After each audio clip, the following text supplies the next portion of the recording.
In 1935, Will Durant published the first of 11 volumes on the story of civilization. 10,000 years of human history, the story races through the global order like a blurry time lapse, attempting to extract meaning and trying to learn from the mistakes of our ancestors. The following is a comprehensive summary of the story of civilization, our Oriental heritage. Preface. I want to share with you a vision, one that seeks to connect the dots across the vast landscape of human civilization. The goal isn't just to chronicle history, but to weave together the incredible achievements of humanity. Our inventions, philosophies, art, and institutions into a cohesive narrative. It's about understanding how these threads intertwine, how the East and West, ancient and modern, have all contributed to the world we live in today. This is no small task, and I won't pretend it's without its challenges. Condensing all of human experience into something we can grasp is daunting, perhaps even absurd, but I believe it's crucial. A true understanding of history requires more than just looking at isolated pieces. It demands seeing the whole picture, recognizing the connections that have shaped our world. I've structured this journey into multiple parts. Each part is a chapter in the story of us. How we got here, what we've created, and what we've learned. Now, why begin in the East? Because history isn't just a story of the West. The East has profoundly shaped our world, from its innovations to its philosophies. And in today's world, as Asia rises, this understanding is more important than ever. Of course, this endeavor isn't without its critics. Specialists might point out flaws, but like any bold pursuit, it's about the bigger picture. The synthesis of knowledge. I've consulted with experts, incorporated feedback, and yet I know there will be imperfections. But that's okay. The aim is progress, not perfection. In the end, my hope is that this journey through history will inspire you, helping you see the richness and diversity of our shared human heritage. I want these volumes to be bridges, connecting us across time and space, reminding us of the creativity and resilience that have brought us to this moment. Thank you. Chapter 1. The Conditions of Civilization. On the fundamental conditions that allow civilizations to arise, flourish, and ultimately decline. Definition of civilization. Civilization is a social order that enhances a group's power to survive and grow. This social order typically exhibits the following characteristics: economic and political organization, moral codes, intellectual thought and artistic activity. Conditions favoring civilization. Geological conditions. While civilizations can occur in various environments, they tend to favor areas with certain geological advantages. River valleys in particular, with their fertile soil and access to water, have been cradles of civilization. Geographical economic conditions. Coastal regions, for instance, often foster interaction and exchange of ideas, while landlocked areas may develop more isolated cultures. Racial psychological conditions. The concept of race here should be interpreted with caution. What's really being highlighted is the role of a group's shared psychological traits, not a fixed biological category. Every enduring civilization has possessed a degree of social unity. The factors like a common language, shared traditions, and a sense of belonging contribute to this essential social cohesion. Causes of decay. Civilizations, much like living organisms, are not immortal. Moral decay, economic inequality, or intellectual stagnation can weaken a civilization from within. Chapter 2. The Economic Elements of Civilization.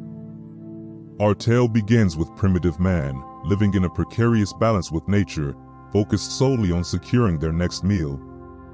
3 meals a day used to be a highly advanced institution. Savages gorged themselves or fasted.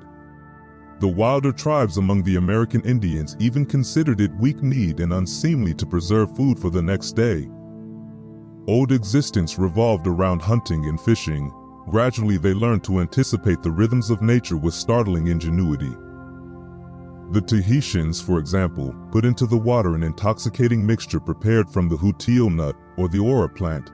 The fish, drunk with it, floated leisurely on the surface and were caught at the hunter's will. The domestication of animals marked a pivotal turning point. Man could now ensure a steadier supply of not just meat but also other resources. Animal milk released women from prolonged nursing and lowered infantile mortality. This newfound stability paved the way for the development of agriculture. Humans transitioned from nomadic hunter-gatherers to settled agriculturalists, leading to larger groups and the development of villages. When groups like the conquistadors arrived in Mexico, they found that the Aztecs knew no other tool of cultivation than the hoe. With the domestication of animals and the forging of metals, a heavier implement could be used. The hoe was enlarged into a plow. Cooking, in its various forms, not only enhanced the flavor and digestibility of food, but also played a role in reducing disease and improving nutrition. Of course, this journey was not without its darker side. Cannibalism was fairly common. Among many old tribes, human flesh was a staple of trade, and funerals were unknown. In the Upper Congo, living men, women, and children were bought and sold frankly as articles of food. As humans honed their skills, the foundations of industry began to take shape. With fire came the ability to transform materials and primitive tools, fashioned from stone.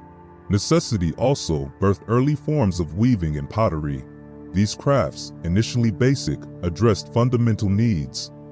Weaving provided early humans with clothing and shelter, while pottery enabled them to store and transport food and water more effectively. As humans congregated into larger settlements, the challenges of building and transport presented themselves. Dwellings, initially rudimentary shelters, gradually evolved into more permanent structures. Similarly, the need to transport goods and people led to the invention of sledges, rafts, and other primitive vehicles. The development of agriculture and specialized crafts created a surplus of goods, setting the stage for trade. Barter, the exchange of goods and services, emerged as an early form of economic exchange, laying the groundwork for the complex economic systems that would follow. Finance also began to appear. Systems for valuing and exchanging goods, as well as extending and tracking credit, developed organically as trade expanded. The transition from nomadic hunter-gatherer groups to settled agricultural communities had some implications on economic organization. A form of primitive communism prevailed. Resources, often scarce, were shared relatively equally among the group, and the concept of private ownership was largely absent. However, the rise of agriculture, coupled with innovations like animal domestication, led to surpluses. This abundance, in turn, created the conditions for differences in wealth and social status to emerge, gradually eroding the egalitarian principles of primitive communism. The concept of private property arose. Individuals who worked a particular plot of land or created specific tools naturally felt a sense of ownership, which society increasingly recognized. Slavery, the ownership and exploitation of one human by another, emerged as well. This was a consequence of power imbalances and the desire for cheap labor. As societies grew more sophisticated and stratified, distinct classes began to solidify. Those who controlled the means of production, such as land or resources, formed a nascent ruling class, while those who labored for them constituted a lower economic stratum. Chapter 3: The Political Elements of Civilization. Early societies exhibited only fleeting instances of political organization. Cooperation was primarily driven by specific needs, such as hunting, rather than a desire for permanent political structures. As society inched towards greater complexity, the clan emerged as an early form of social organization. The unification of multiple clans under a single chief gave birth to the tribe, marking another milestone on the path to the state. Many early societies, even those with chiefs, exhibited strikingly democratic tendencies. In peaceful times, chiefs in Samoa held limited sway, and only elevated a war leader during times of conflict, swiftly relieving him of his duties once the fighting ceased. Between wars, it was often the priest or shaman who wielded the most influence, highlighting the interplay of spiritual authority and social control. Societies, it seems, are perpetually shaped by a duality, the power of words in peacetime and the power of the sword in times of crisis. How does war, then, forge a state? It's not that humans are inherently warlike. The peaceful Eskimos, for example, puzzled over the European proclivity for conflict. War, for all its horrors, acted as a crucible for early societies. It brutally eliminated weaker groups while honing the skills and ingenuity of those who survived. Let's be clear, The state, at its core, is an organization built on force. Numerous thinkers, from Nietzsche and Lester Ward to Oppenheimer and Gumplowix, have arrived at this stark conclusion. Conquest, the subjugation of one group by another, forms the bedrock upon which many states are built. This pattern often manifested as nomadic warrior tribes conquering settled agricultural communities. Because agriculture, for all its merits, breeds a certain pacifism. Farmers, tied to their land and the rhythms of the seasons, are less inclined to warfare than their nomadic counterparts. Conquest alone rarely guarantees a lasting state.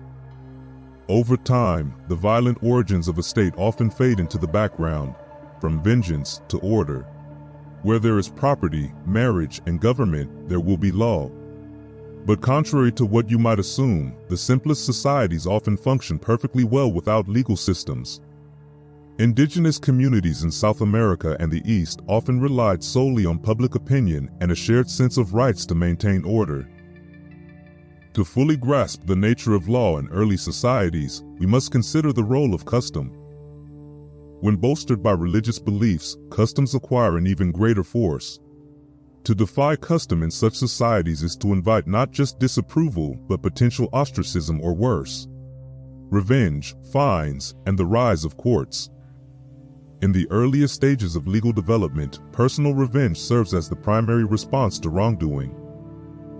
The transition from revenge to compensation marks a significant step towards a more formalized legal system. The Abyssinian practice of demanding a life for a life, even in the case of accidental death, illustrates the sometimes rigid application of these early compensation systems. Interestingly, the severity of the offense was often mitigated by the social standing of the perpetrator. Apart from the state, we have the family, that most enduring of human institutions, regulating relations between the sexes and between generations. It's unlikely that early humans lived in isolated nuclear families. The vulnerability of individuals to predators likely necessitated group living for protection. As we've seen, the clan played a crucial role in early human society. However, as states arose and assumed the responsibility for maintaining order, the clan's importance waned. The family, in turn, took on a more central role, becoming the primary unit of economic production and social reproduction. Amongst many animal species, parental care is minimal or non-existent, leading to high rates of reproduction and mortality. As we move up the evolutionary ladder, we observe a fascinating correlation. As parental care increases, both fertility and mortality rates decline. This pattern holds true for humans as well. Early families, it appears, were often structured around the mother, with the male's role in reproduction being poorly understood or even completely unrecognized. The Trobriand islanders attributed pregnancy to the entry of a spirit or boloma into a woman's womb, usually while bathing. When questioned about the father of a child born out of wedlock, they would simply state that there was no father, as the woman was unmarried, and that the child was the result of the boloma. The idea that intercourse was linked to pregnancy was entirely absent from their understanding. Even in societies where the male's biological role was acknowledged, the fluidity of sexual relationships often made determining paternity difficult. While signifying the importance of the female line in kinship and inheritance, it did not necessarily equate to a matriarchy. Women's position, far from steadily improving with the advancement of civilization, has fluctuated throughout history, often hinging on their economic and strategic value within a given society. In some respects, women's status was higher amongst certain Native American tribes than in classical Greece. The patriarchal shift. As agriculture grew more complex and produced greater surpluses, men increasingly began to dominate this domain. The domestication of animals, particularly cattle, provided men with a new source of wealth and power. The double standard in sexual morality also has its roots in this patriarchal shift, with men free to take multiple partners while women were expected to remain chaste before marriage and utterly faithful afterwards. In ancient Russia, a father would symbolically transfer the right to beat his daughter to her new husband by gifting him a whip. Chapter 4: The Moral Elements of Civilization. This chapter delves into the evolution of morality, which is a fundamental aspect of civilization. While it might seem that primitive societies lacked moral systems, they actually had intricate customs and beliefs designed to regulate behavior and maintain social order. Marriage, for instance, was not a romantic concept but rather an institution born out of practical needs, particularly economic ones. It provided a framework for raising children and securing labor within a patriarchal structure. Its roots extend beyond humanity, with examples of mating pairs in the animal kingdom, such as gorillas and orangutans, who remain together throughout the breeding season. While certain tribes in Futuna and Borneo operated without formal marriage structures and had more fluid sexual relationships, others had various forms of marital arrangements. Trial marriages, found among the Yakuts of Siberia and the Botocudos of South Africa, were seen as temporary and could be easily dissolved by either party. Group marriage, though less common, involved multiple men from one group marrying multiple women from another, as seen in historical Tibet and ancient Britain. Individual marriage, which is more familiar today, emerged from economic considerations, where a man sought to secure labor and inheritance for his offspring. Polygamy, where one man marries multiple women, was common in many societies. It addressed skewed sex ratios, expanded a family's workforce and wealth, and allowed powerful men to have more offspring.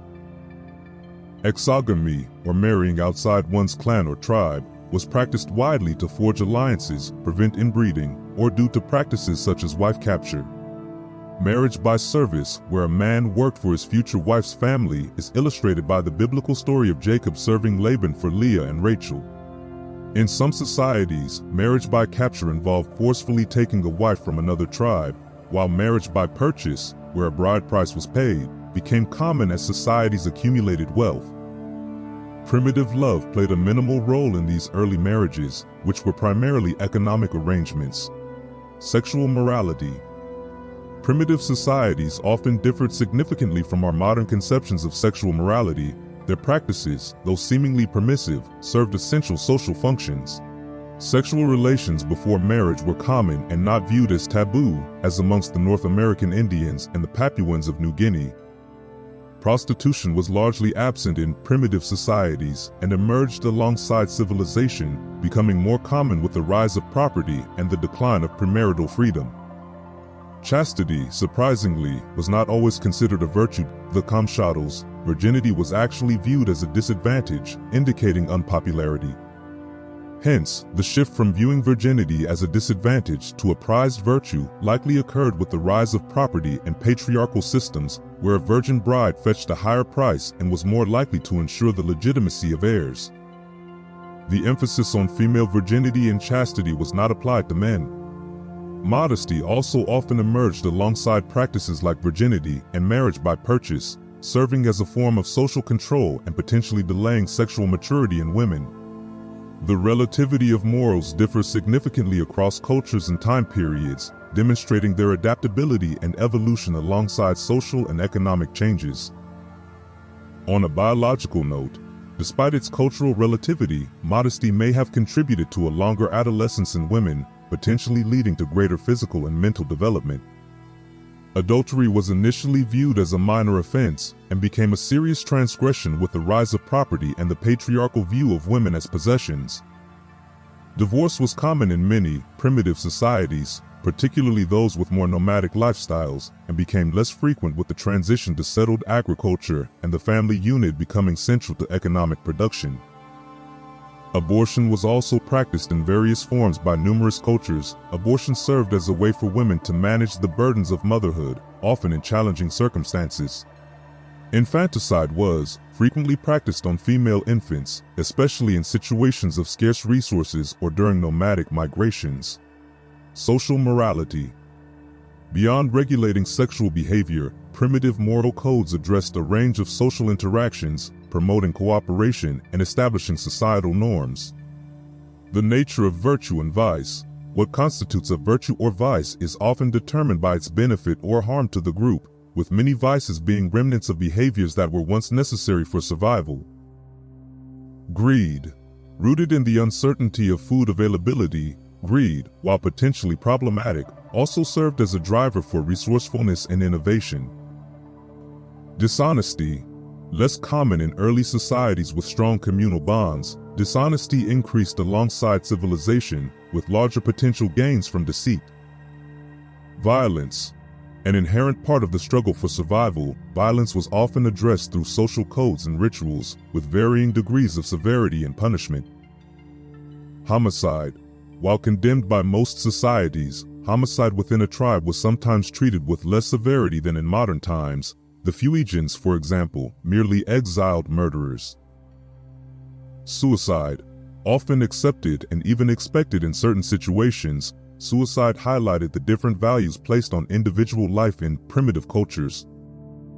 The socialization of the individual. Through moral codes and societal structures, individuals were taught to suppress or channel their more destructive instincts for the benefit of the group. Altruism. Primitive societies often displayed a strong sense of community and sharing. Hospitality. Offering food, shelter, and even wives or daughters to guests was common practice in many cultures. Manners. Primitive societies often had intricate systems of etiquette, demonstrating the importance of social graces even in cultures perceived as simple. Tribal limits of morality. Moral codes were often applied differently to members of one's own tribe versus outsiders, highlighting the role of group identity in shaping ethical behavior. Primitive versus modern morals. While differing in content and expression, both primitive and modern morals aim to regulate behavior and maintain social order, albeit within different contexts. Religion and morals. Religion often serves as a powerful tool to reinforce moral codes, providing supernatural justification for societal norms and instilling a fear of divine punishment for transgressions. On religion. Religion, a near-universal human phenomenon, likely arose from a combination of fear, wonder, and the need for explanations in a world full of mystery. Primitive atheists. While rare, there are documented cases of societies with no discernible religious practices, indicating that belief in the supernatural was not universally present. The 5 sources of religion: fear, wonder, dreams, the soul, animism, attributing souls to animals, plants, and natural phenomena, the objects of religion. The sun, revered as a powerful life-giving force.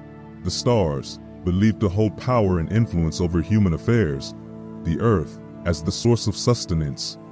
Sex, the power of procreation.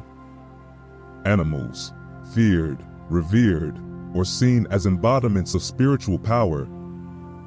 Totemism, a practice involving the worship of a specific animal or plant as sacred to a particular group. The transition to human gods or human-like deities. Ghost worship, fear of the dead and the belief in their continued existence. Ancestor worship, often stemming from a belief in their continued influence on the living. The methods of religion. Magic, believing in their ability to influence the supernatural.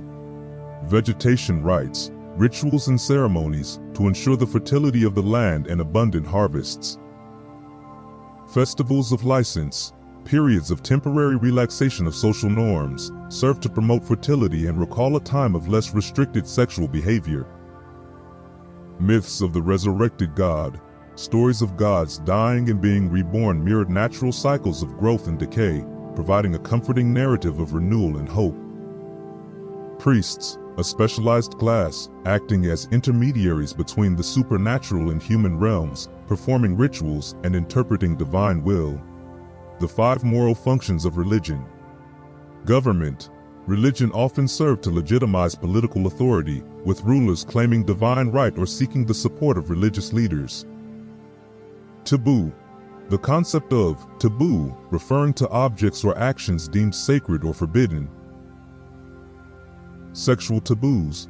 Restrictions surrounding menstruation, pregnancy, and childbirth were common, often stemming from beliefs about female impurity and the need for ritual purification. The lag of religion. Religious beliefs and practices often evolve more slowly than social and economic conditions, leading to tensions as mortals adapt to new realities. Secularization. As societies advance, institutions and aspects of life once controlled by religious authorities, such as law, education, and even morality, tend to become secularized, leading to ongoing tensions between the sacred and the profane. Chapter 5. The Mental Elements of Civilization. Human civilization rests upon foundations built by primitive peoples, from language to art. This chapter explores these elements of civilization that were already flourishing before the advent of writing in the state. Language, specifically the invention of the common noun, marks the beginning of humanity. Without words, thought remains restricted to individual sensory experiences. While the precise origins of language remain shrouded, its roots likely lie in the communication systems of the animal world. Even today, we resort to gestures when words fail us. These early languages, however, often lacked abstract terms. The Australian natives had distinct words for a dog's tail and a cow's tail, but no general word for tail. Education, the transmission of skills. Education in primitive societies centered on the transmission of essential skills and character development. A boy from the Omaha tribe, by the age of 10, had typically mastered his father's skills, preparing him for a life of hunting and providing. Formal schooling was absent. Instead, learning occurred through direct apprenticeship. This emphasis on practicality meant that children matured rapidly but also led to a certain intellectual stagnation once they reached adulthood. Initiation, the test of courage. Initiation rites mark the transition to adulthood and tribal membership, focusing on tests of courage and resilience rather than intellectual prowess.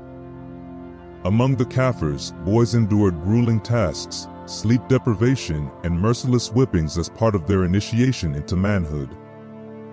These rites aimed to equip young men with the fortitude needed for warfare and the responsibilities of marriage. In many tribes of the Congo, the initiation rites centered about circumcision. If the youth winced or cried aloud, his relatives were thrashed, and his promised bride, who had watched the ceremony carefully, rejected him, on the ground that she did not want a girl for her husband.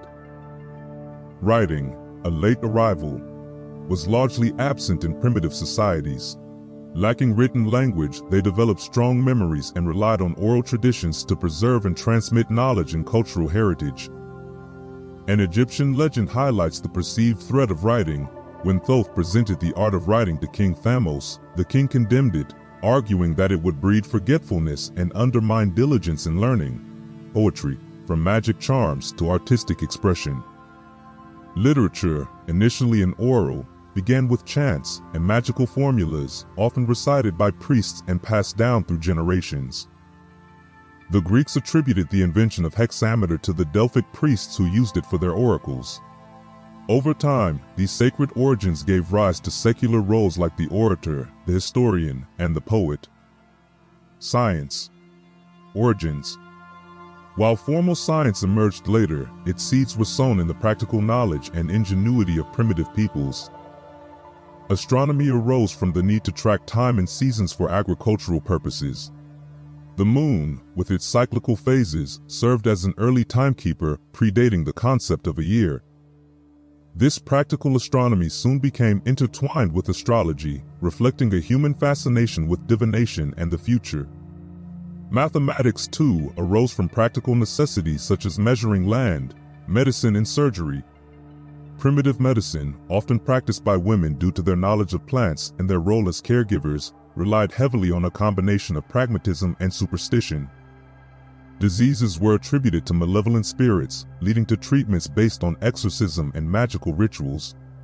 Despite these seemingly mystical approaches, primitive doctors achieved a surprising number of cures, possibly through the power of suggestion.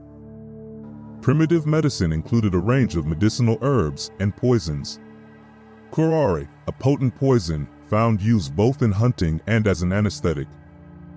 Surgery was practiced with surprising skill, employing instruments fashioned from obsidian, flints, and fish's teeth. Trephining, a delicate skull surgery, was performed with remarkable success rates, surpassing those of 18th century Europe. Art. The primitive sense of beauty, while differing from modern perceptions, found expression in diverse ways. Adornment of the body, often through painting, tattooing, and scarification, served as a primary artistic outlet. Men, in many cultures, were the more adorned sex. The Australian native carried paints for touching up his appearance, applying them liberally during festive occasions, from body adornment to the arts.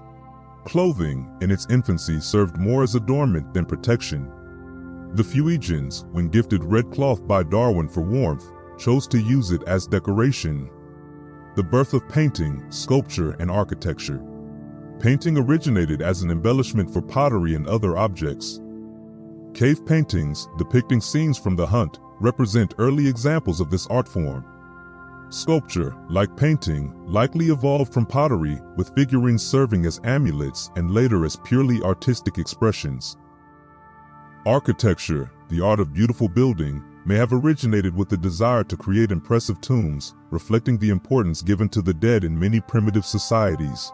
The power of dance and music. Dance was a medium of expressing emotions, enacting rituals, and perhaps even influencing nature.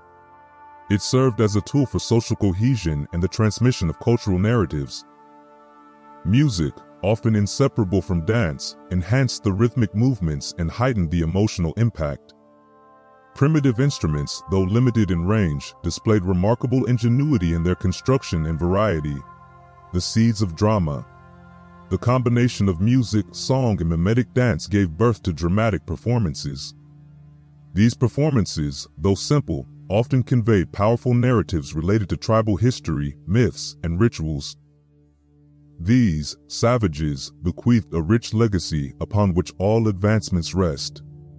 Chapter 6: The Prehistoric Beginnings of Civilization. A journey through prehistory, tracing the steps of humankind from the humble beginnings of the Paleolithic Age to the cusp of civilization. Paleolithic culture. The study of prehistory serves as more than just a prelude to the recorded past. It's a quest to understand the very essence of civilization's emergence. Archaeological excavations, like the paintings of prehistoric caves in France, offer glimpses into the lives and minds of our ancestors. These romances of archaeology continue to captivate us. Men of the Old Stone Age. Understanding the people of the Old Stone Age requires envisioning a world vastly different from our own, a world shaped by intermittent silences, entire civilizations throbbing, and then nothingness. It was during the interglacial periods that the creature destined to become human discovered fire, crafted tools from stone and bone, and embarked on the path towards civilization. Numerous fossil discoveries offer fragmented glimpses into this distant past. The Peking skull, unearthed in China in 1929 and estimated to be 1 million years old. The Cro-Magnon people, dating back 20,000 years, emerged as the likely ancestors of modern Western Europeans.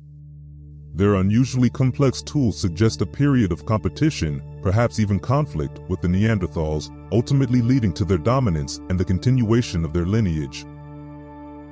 The cultural legacy of early humans is categorized into distinct groups based on tool-making techniques, each representing advancements in skill and ingenuity.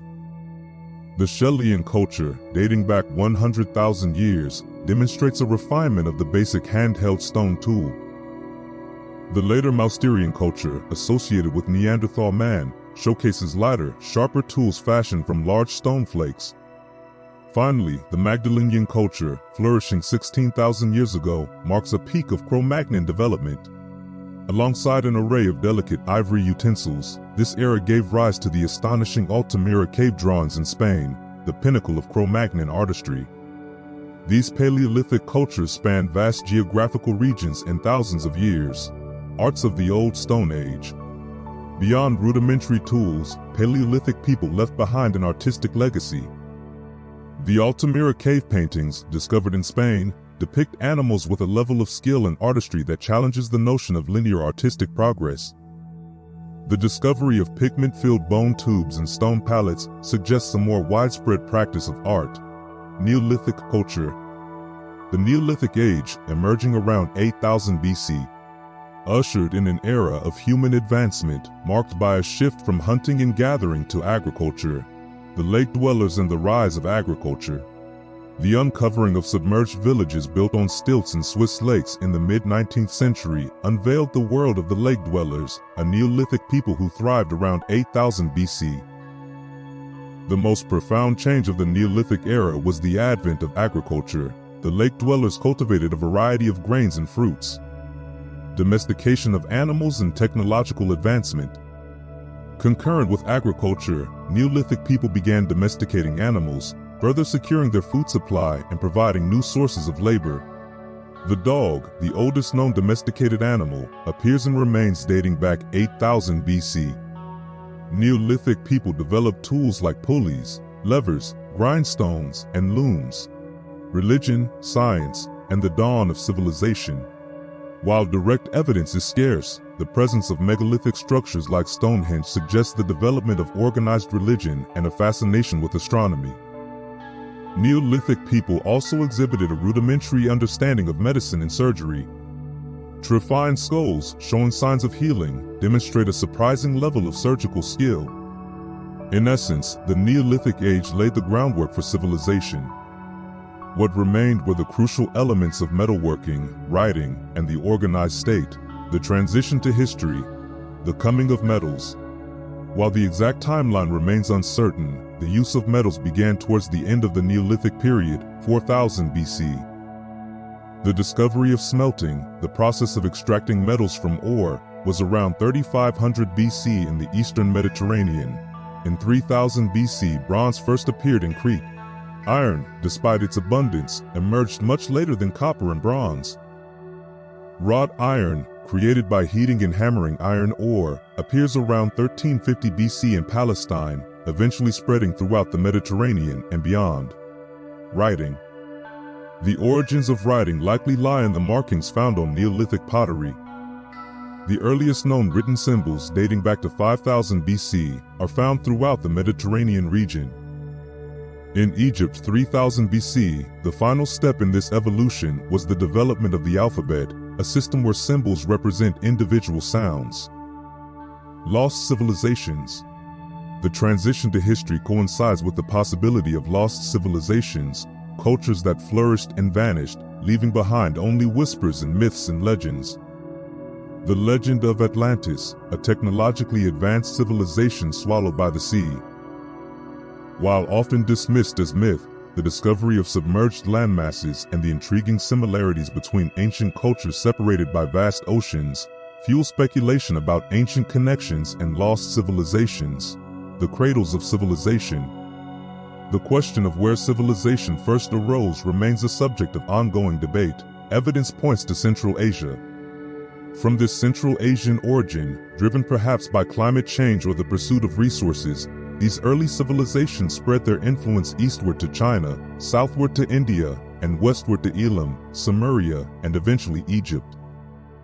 The similarities in early pottery styles support the idea of cultural exchange and a shared heritage among these early civilizations. Civilization, in its earliest known form, emerged in the fertile river valleys of Mesopotamia, modern-day Iraq, laying the groundwork for the rise of Sumerian civilization, the focus of the next chapter. The Near East. Chapter 7. Sumeria. The Near East, Sumeria, emerges as a site of crucial importance. Though its origins remain shrouded, Sumerian civilization left an indelible mark on the course of human history. Sumeria is modern-day Iraq. Elam, the precursor. Before delving into Sumerian society, we must first turn our attention to the Elamites. In the ancient city of Susa, nestled between marshes and mountains of modern-day Iraq, we find the oldest known examples of both the potter's wheel and the wagon wheel. The historical background. Sumerian records tell us of Urukagina of Lagash, a ruler who gave liberty to his people by enacting decrees to curb the exploitation of the poor. We learn of the legendary Sargon of Akkad, a ruler of humble origins who rose to power and carved out a vast empire, becoming the king of universal dominion. And we witness the rise and fall of powerful cities like Ur. Economic life. The foundation of Sumerian society. This Sumerian irrigation system, dating from 4000 BC, was one of the achievements of Sumerian civilization and certainly its foundation. The Sumerians supplemented their agricultural output with industries. Trade flourished, with commercial ties reaching as far as Egypt and India. They developed a sophisticated credit system, albeit one burdened by high interest rates, hinting at underlying instability. Government, maintaining order in a turbulent world. Sumerian cities were initially ruled by priest kings known as patrices, highlighting the intertwined nature of religious and secular authority. However, as trade expanded, ambitious rulers sought to consolidate power, forging empires through conquest and subjugation. These Sumerian despots, living in constant fear of rebellion, resided in heavily guarded palaces, their movements restricted and their every interaction scrutinized. Religion and morality. The gods of Sumer. Religion permeated every aspect of Sumerian life. Temples, often crowned with towering ziggurats, dominated the urban landscape, serving as both centers of worship and repositories of knowledge. The priests, entrusted with maintaining the favor of the gods, wielded considerable power, controlling vast resources and playing a significant role in government, letters, and arts. Recorded Sumerian writing was well advanced, fit to express complex thought in commerce, poetry, and religion. The ability to record information gave rise to the world's first libraries and schools. Passage to Egypt, the spread of Sumerian influence. While Sumeria's flame eventually flickered out, its influence continued to burn. Babylonia and Assyria drew heavily upon Sumerian culture, adopting their gods and their language. Furthermore, evidence suggests that Sumerian innovations, such as writing and architectural techniques, made their way to Egypt. Chapter 8. A Journey Through Ancient Egypt. Egypt, the gift of the Nile. Our journey begins in the delta, where the river Nile meets the sea. The city of Alexandria now thrives on the fertile land made possible by the river's annual flood. This delicate balance requires careful management. Uncontrolled flooding can spell disaster. But tamed with Egyptian irrigation, it breathes life into the region. Venturing upstream, we encounter Memphis, the ancient capital, now lies mostly buried beneath the sands, a stark reminder of time's relentless march. At Luxor, central Egypt, ancient architecture reveals itself in the temples and tombs. The Temple of Queen Hatshepsut speaks of a civilization that dared to dream big. The west bank of the Nile unveils the city of the dead, the tombs of kings, and tales of a civilization obsessed with immortality. Champollion, the father of Egyptology, says the following about Egypt. No people, ancient or modern, has conceived the art of architecture on a scale so sublime, so great, so grandiose, as the ancient Egyptians. Unveiling the past. It was Napoleon's expedition in 1798 that brought Egypt out of the shadows. The decipherment of hieroglyphics by Champollion, using the Rosetta Stone as his key, opened a window into a lost world, revealing the stories written on stone and papyrus. Our understanding of prehistoric Egypt is constantly evolving. Excavations have revealed a gradual transition from Paleolithic to Neolithic cultures. In 4000 BC arrived the pyramids. The Old Kingdom saw the construction of the Great Pyramids of Giza. The pharaoh who commissioned the first and largest pyramid is remembered in legend for his ruthlessness and the sheer scale of his undertaking. The pyramids were more than just burial chambers, they were expressions of power, testaments to human ingenuity, and reflections of the Egyptian belief in the afterlife.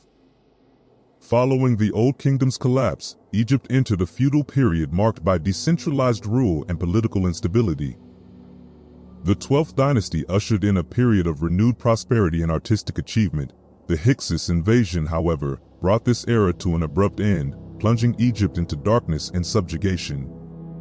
The expulsion of the Hyksos heralded the arrival of the empire, a period when Egypt's military might reached its zenith.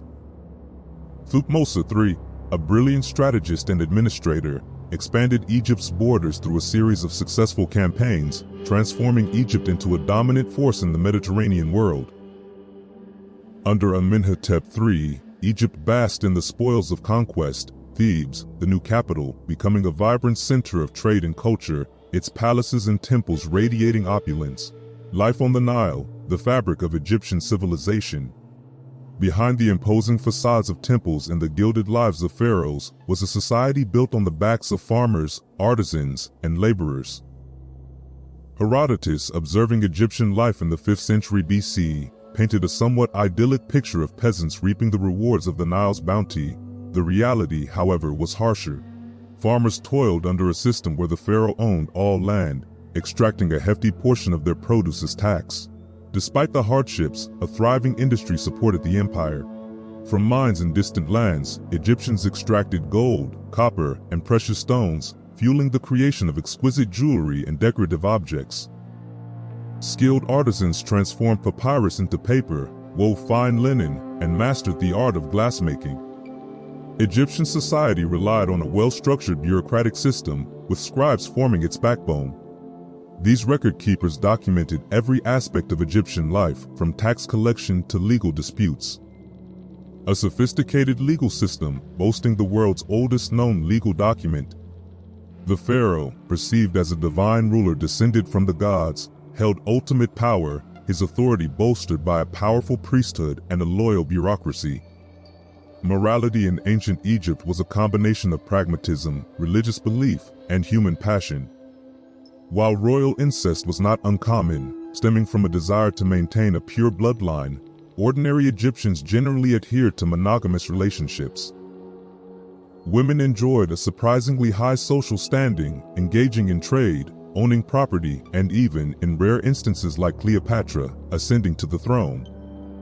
Despite the hardships of their existence, Egyptians found moments of joy and levity.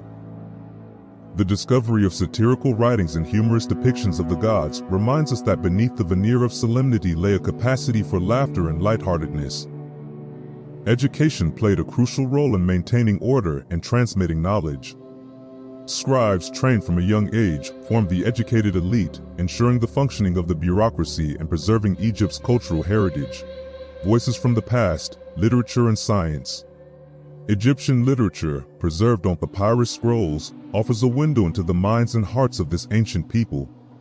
From the adventures of the shipwrecked sailor, a tale echoing the universal longing for home, to the wisdom of Tahotep's instructions, a collection of moral precepts meant to guide his son through life's complexities.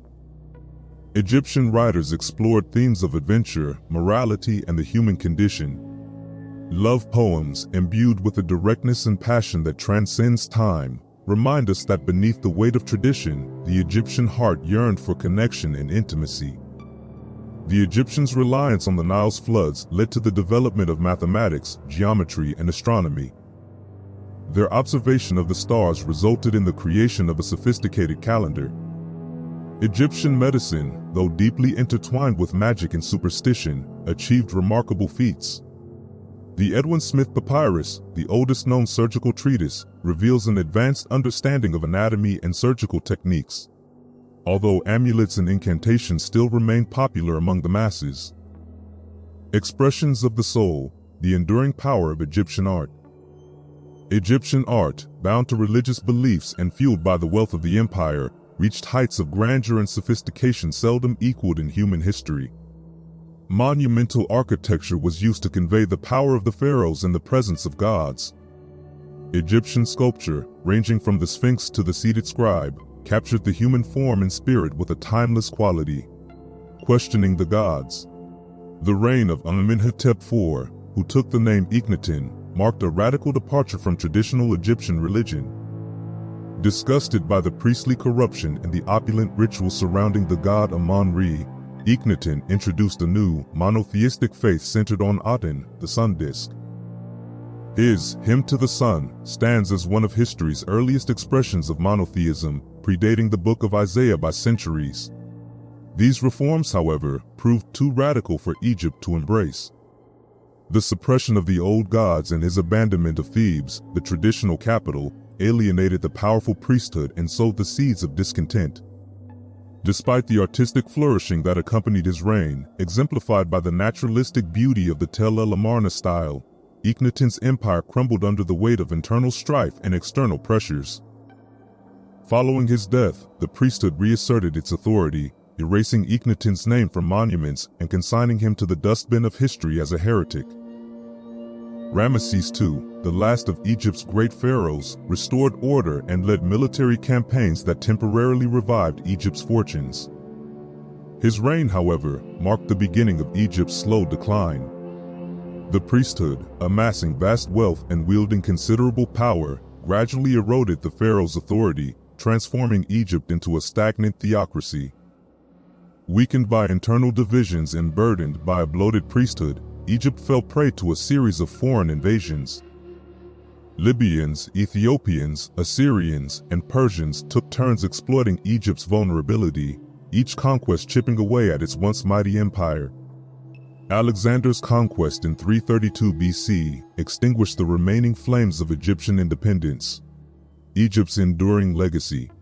From its pioneering advancements in mathematics, astronomy, and medicine, to the enduring power of its art and architecture. The gift of the Nile lives on, not in stone and papyrus alone, but in the collective memory and cultural inheritance of humanity. Chapter 9, Babylon. From Hammurabi to the brink of Babylon's fall. The story of Babylon is not a straight line of progress, but rather a cycle of rise and fall. From Hammurabi to Nebuchadnezzar. Babylonian civilization, heir to the ancient legacy of Sumeria, found its own unique expression under Hammurabi, the ruler, the conqueror, and the lawgiver. Hammurabi's reign of 40 years ending in 2081 BC marked a period of unification and relative peace, during which the city-states of Mesopotamia were brought under a single banner and governed by a code of law. Hammurabi's code, inscribed on a diorite cylinder with its 285 laws, encompassing matters of property, family, commerce, and crime, reveal a society grappling with the complexities of urban life and seeking to establish a framework for justice and social order. Hammurabi presents his code not as the product of his own design, but as a divine gift, received from Shamash, the sun god himself.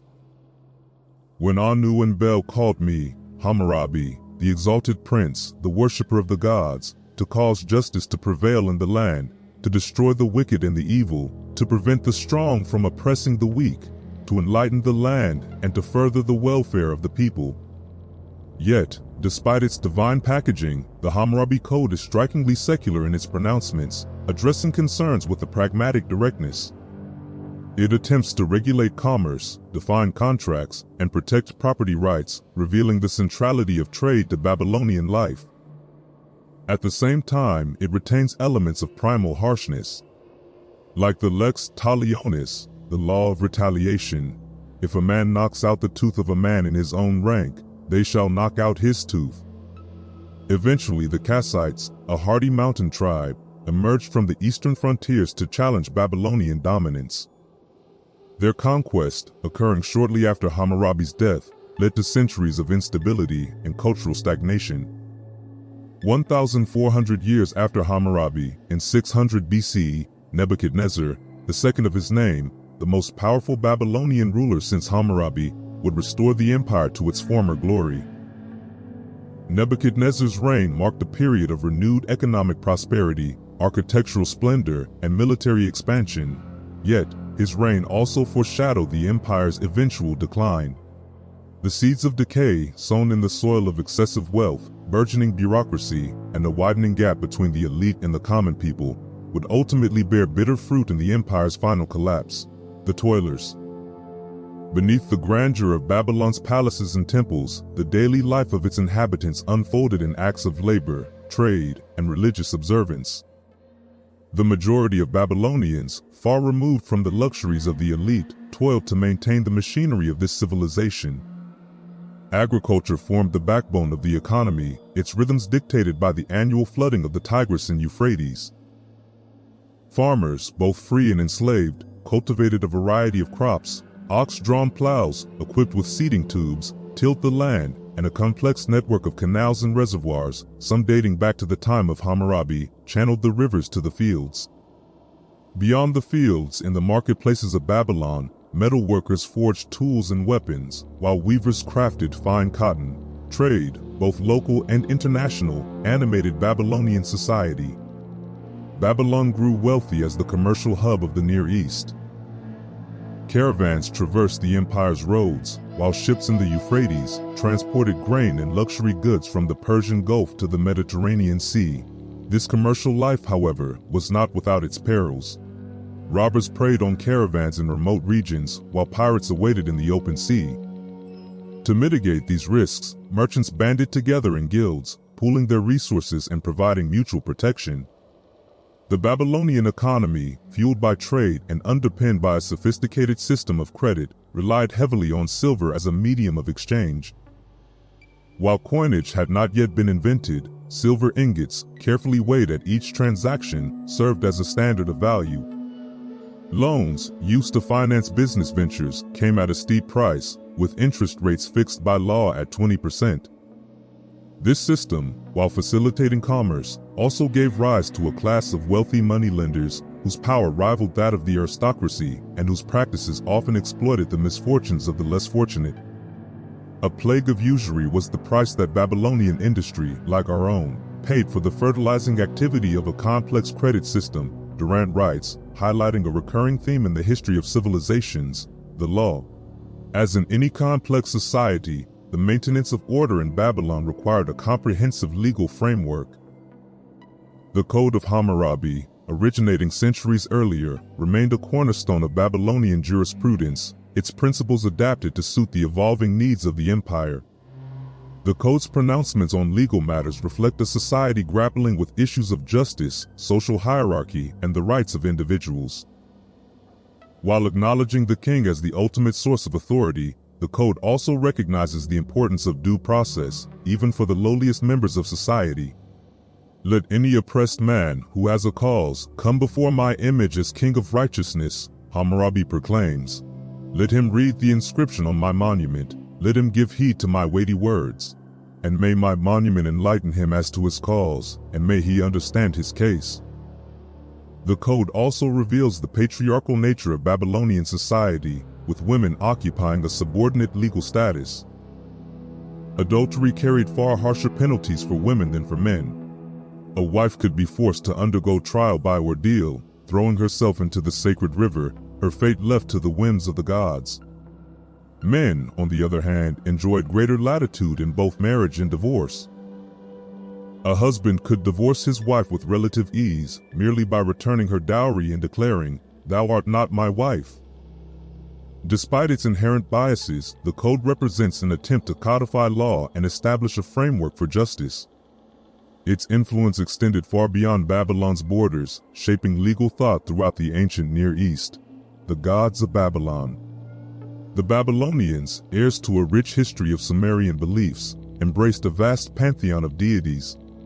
The gods were not aloof from men. Most of them lived on earth in the temples, ate with a hearty appetite, and through nocturnal visits to pious women gave unexpected children to the busy citizens of Babylon. At the pinnacle of this divine hierarchy stood Marduk, the city god of Babylon, whose rising prominence mirrored the city's own ascent to power.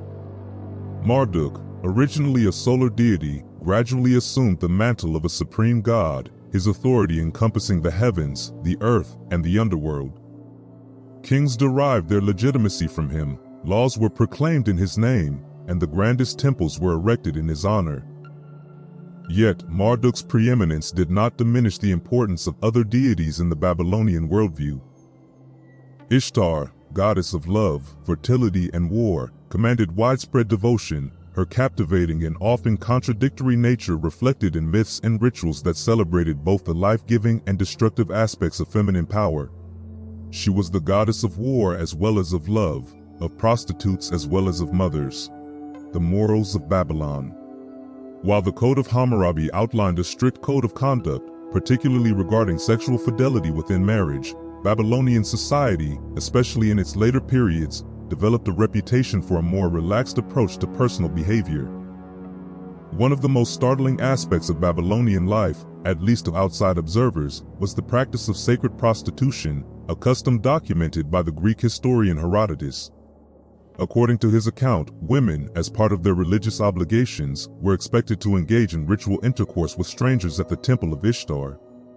The woman follows the first man that throws and refuses no one, Herodotus reports, describing a practice that likely stemmed from deeply ingrained religious beliefs, though its exact origins and significance remain subjects of debate. Outside the realm of religious ritual, Babylonian society exhibited a more nuanced approach to sexual morality. Premarital relationships, though subject to certain restrictions, were not uncommon. Trial marriages, terminable at the will of either party, provided couples with an opportunity to test their compatibility before entering into a formal union. Marriage itself, while often arranged by parents for social and economic reasons, was nonetheless considered a sacred bond. Adultery, especially by women, represented a grave transgression, one that could carry severe legal consequences. Hammurabi's code mandated drowning for both adulterous wives and their lovers. Divorce, while frowned upon, was not uncommon in Babylonian society and could be initiated by either husband or wife. The Code of Hammurabi, while seeking to protect women from the worst forms of abuse, ultimately reinforced their subordinate status. A husband, for example, held the right to physically discipline his wife, though excessive violence was prohibited. As Babylonian civilization entered its later phases, moral codes, at least among the elite, appeared to have relaxed. After the Persian conquest, the death of self-respect brought an end to self-restraint. The manners of the courtesan crept into every class, Durant notes, observing a pattern common to many declining civilizations. Luxury, often the handmaiden of empire, can erode moral fiber as surely as it can corrupt the soul. Babylon, once a symbol of power and architectural grandeur, became synonymous with decadence and moral laxity in the eyes of its rivals. The legacy of Babylon. The Babylonians, with their practical minds focused on commerce and trade, may not have left as rich a trove of art and literature as some other ancient civilizations, but their contributions in science, law, and mathematics laid the foundation for many intellectual developments in the West. The Epic of Gilgamesh, a collection of tales, provides a glimpse into their mythology and worldview.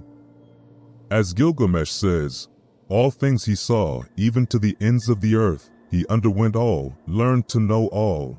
He peered through all secrets, through wisdom's mantle that veileth all." Their sculpture, however, remained largely bound to the conventions inherited from Sumeria. For example, we find a uniformity in the depiction of human figures, with all kings sharing a similar muscular build. Babylonian priests made impressive strides in astronomy. They developed a system of calculation, mapped the stars, and created calendars that still influence our reckoning of time. They divided the year into 12 lunar months, 6 having 30 days, 6 29, and as this made but 354 days in all, they added a 13th month occasionally to harmonize the calendar with the seasons. In the later Babylonian period, as wealth and ease grew, a more philosophical outlook on life emerged. Texts such as the story of Baltalatura, who questions his misfortunes despite a life of piety, echo the themes of suffering and divine justice found in the biblical book of Job. Sadly, the very success of Babylonian civilization sowed the seeds of its decline. The growing wealth of the temples attracted envious eyes. Ultimately, Babylon fell to invaders, its legacy passed on through its conquerors and the remnants of its once great culture. The civilization of Babylonia was not as fruitful for humanity as Egypt's, not as varied and profound as India's, not as subtle and mature as China's. And yet it was from Babylonia that those fascinating legends came which, through the literary artistry of the Jews, became an inseparable portion of Europe's religious lore. Chapter 10: The Rise and Fall of the Assyrian Empire. North of Babylon, another civilization arose, forged in the crucible of constant warfare. This was Assyria, modern-day Iran, a nation of warriors who, after centuries of struggle, came to dominate the Near East. Like the Babylonians before them, the Assyrians built upon the foundations laid by the Sumerians, adopting their language, arts, and sciences, but adapting them to the needs of a militaristic state. However, their very success in war would ultimately sow the seeds of their downfall. Chronicles of Conquest.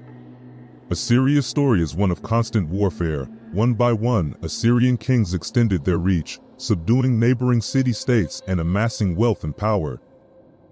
As one inscription boasts, "In my fierce valor, I marched against the people of Khma, conquered their cities, carried off their booty, and burned their cities with fire. The people of Udinsh left their mountains and embraced my feet. I imposed taxes upon them." This pattern of conquest, plunder, and subjugation would characterize Assyrian history for centuries. A succession of warrior kings carved out an empire that stretched from Egypt to the Persian Gulf. Sennacherib, for example, sacked 89 cities and 820 villages, captured 7,200 horses and 208,000 prisoners in his campaigns. He razed Babylon to the ground, shattering its temples and carrying its gods into captivity. His son, Esarhaddon, while known for his comparatively just rule, still campaigned ruthlessly, conquering Egypt and extending Assyrian power. The Assyrian war machine. Assyria's success in war was no accident. They were masters of military organization and strategy. Their tactics, emphasizing rapid movement and piecemeal attacks, foreshadowed the strategies of later conquerors like Napoleon. Iron weapons and armor gave them a significant advantage. The Assyrians also understood the importance of psychological warfare. They were known for their extreme brutality towards defeated enemies, often engaging in mass executions, impalement, and flaying. These practices served to break the spirit of their enemies and discourage rebellion. Life in the shadow of war. The Assyrians did make one notable contribution to the world of knowledge: their libraries. Ashurbanipal, for example, amassed a collection of over 30,000 clay tablets at Nineveh, preserving not only Assyrian records but also a wealth of Babylonian literature that might otherwise have been lost. As Ashurbanipal himself proudly proclaimed, "The beautiful writings in Sumerian that are obscure, in Akkadian that are difficult to bear in mind, it was my joy to repeat, the passing of an empire." The Assyrian Empire, built on conquest and sustained by violence, was inherently unstable. The brutality that had enabled its expansion ultimately contributed to its downfall. Constant warfare drained the population, while the influx of foreign captives diluted Assyrian culture and identity. As the empire grew, it became increasingly difficult to control, with rebellions erupting on its fringes and internal strife plaguing the ruling class. After Ashurbanipal's death in 626 BC, Assyria rapidly declined. Within a few decades, Assyria vanished from the stage of history. Chapter 11: The Indo-European and Semitic Tribes. The ancient Near East was not just a stage for empires like Egypt and Babylonia.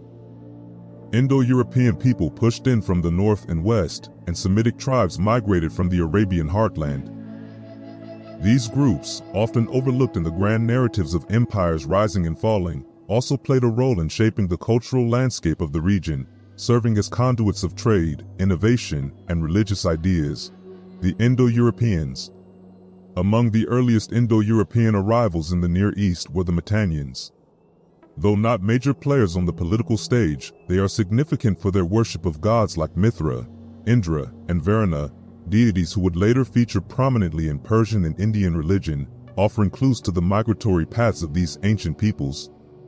More influential were the Hittites, a warrior people who established a powerful kingdom in Anatolia, modern-day Turkey, around 1800 BC. They challenged the might of Egypt, as evidenced by the treaty signed between Ramesses II and a Hittite king, recognizing their equal status. The Hittites were skilled in ironworking, developed a sophisticated legal code, and left behind impressive, and their language, recently deciphered, reveals clear links to the broader Indo-European family, including similarities with Latin, Greek, and even English. For instance, the Hittite words vater, eza, and uga, meaning water, eat, and I, respectively, clearly resonate with their English counterparts. North of the Hittites lived the Armenians, a resilient people who maintained their independence for centuries. Further north still roamed the Scythians, fierce nomadic warriors who struck fear into the hearts of their settled neighbors. These were the quintessential barbarians. As the Greek historian Herodotus tells us, they do not lay aside their virginity until they have killed 3 of their enemies. In Anatolia, the Phrygians rose to prominence, bridging the cultural gap between the East and the nascent Greek world. Their legends, particularly those of King Midas, would later captivate the Greek imagination. The Semitic presence. The Arabian Peninsula was the wellspring of Semitic culture, a harsh land that bred hardy, resourceful people. From these desert origins sprang the Arabs, masters of trade and navigation. For centuries, they controlled the flow of goods between East and West, their caravans carrying spices, silks, and precious stones to the markets of the Mediterranean. The most renowned of the Semitic trading peoples were the Phoenicians. Their trading empire extended from Cadiz in modern-day Spain to Carthage in North Africa and encompassed colonies throughout the Mediterranean. The most enduring legacy of these Phoenicians, however, was the spread of the alphabet. While its origins are debated, the Phoenicians, driven by the practical needs of their far-flung trade, adapted the Egyptian writing system, simplifying it into an alphabet that proved far more efficient than the cumbersome cuneiform and syllabaries used elsewhere. This seemingly simple innovation had a profound impact, paving the way for widespread literacy and the flourishing of literature in Greece and beyond. Inland from Phoenicia lay Syria, a land of bustling cities like Damascus.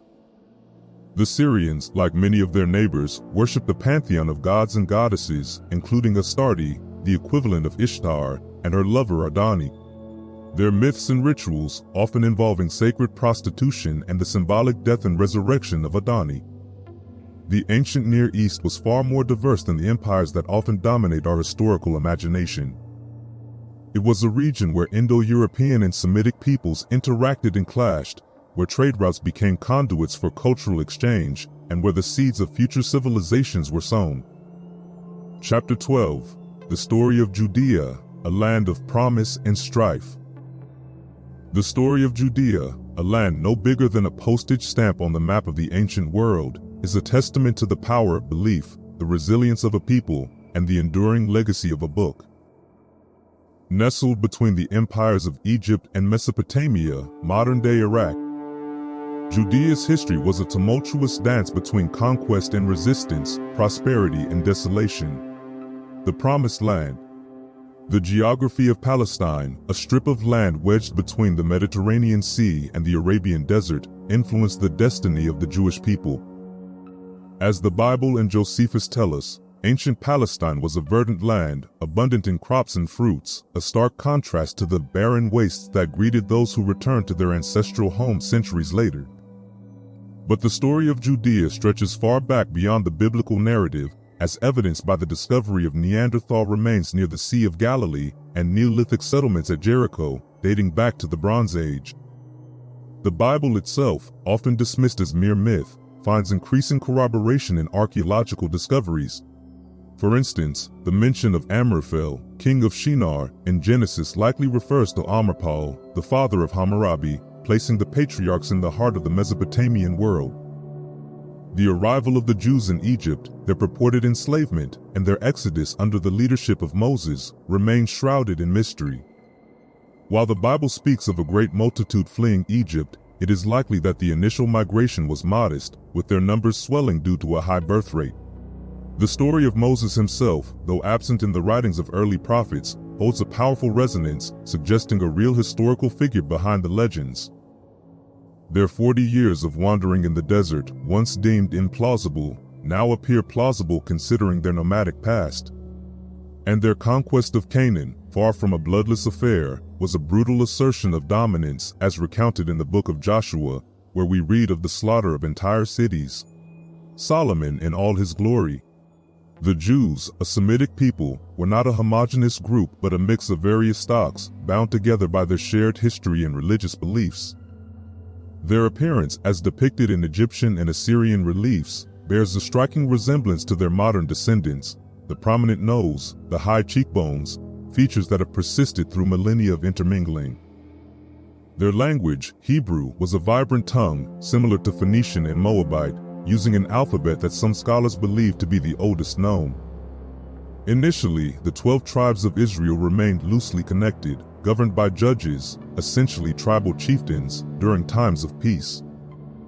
Their first king, Saul, exemplified both the strengths and weaknesses of monarchy, leading them to victory but ultimately falling in battle against the Philistines.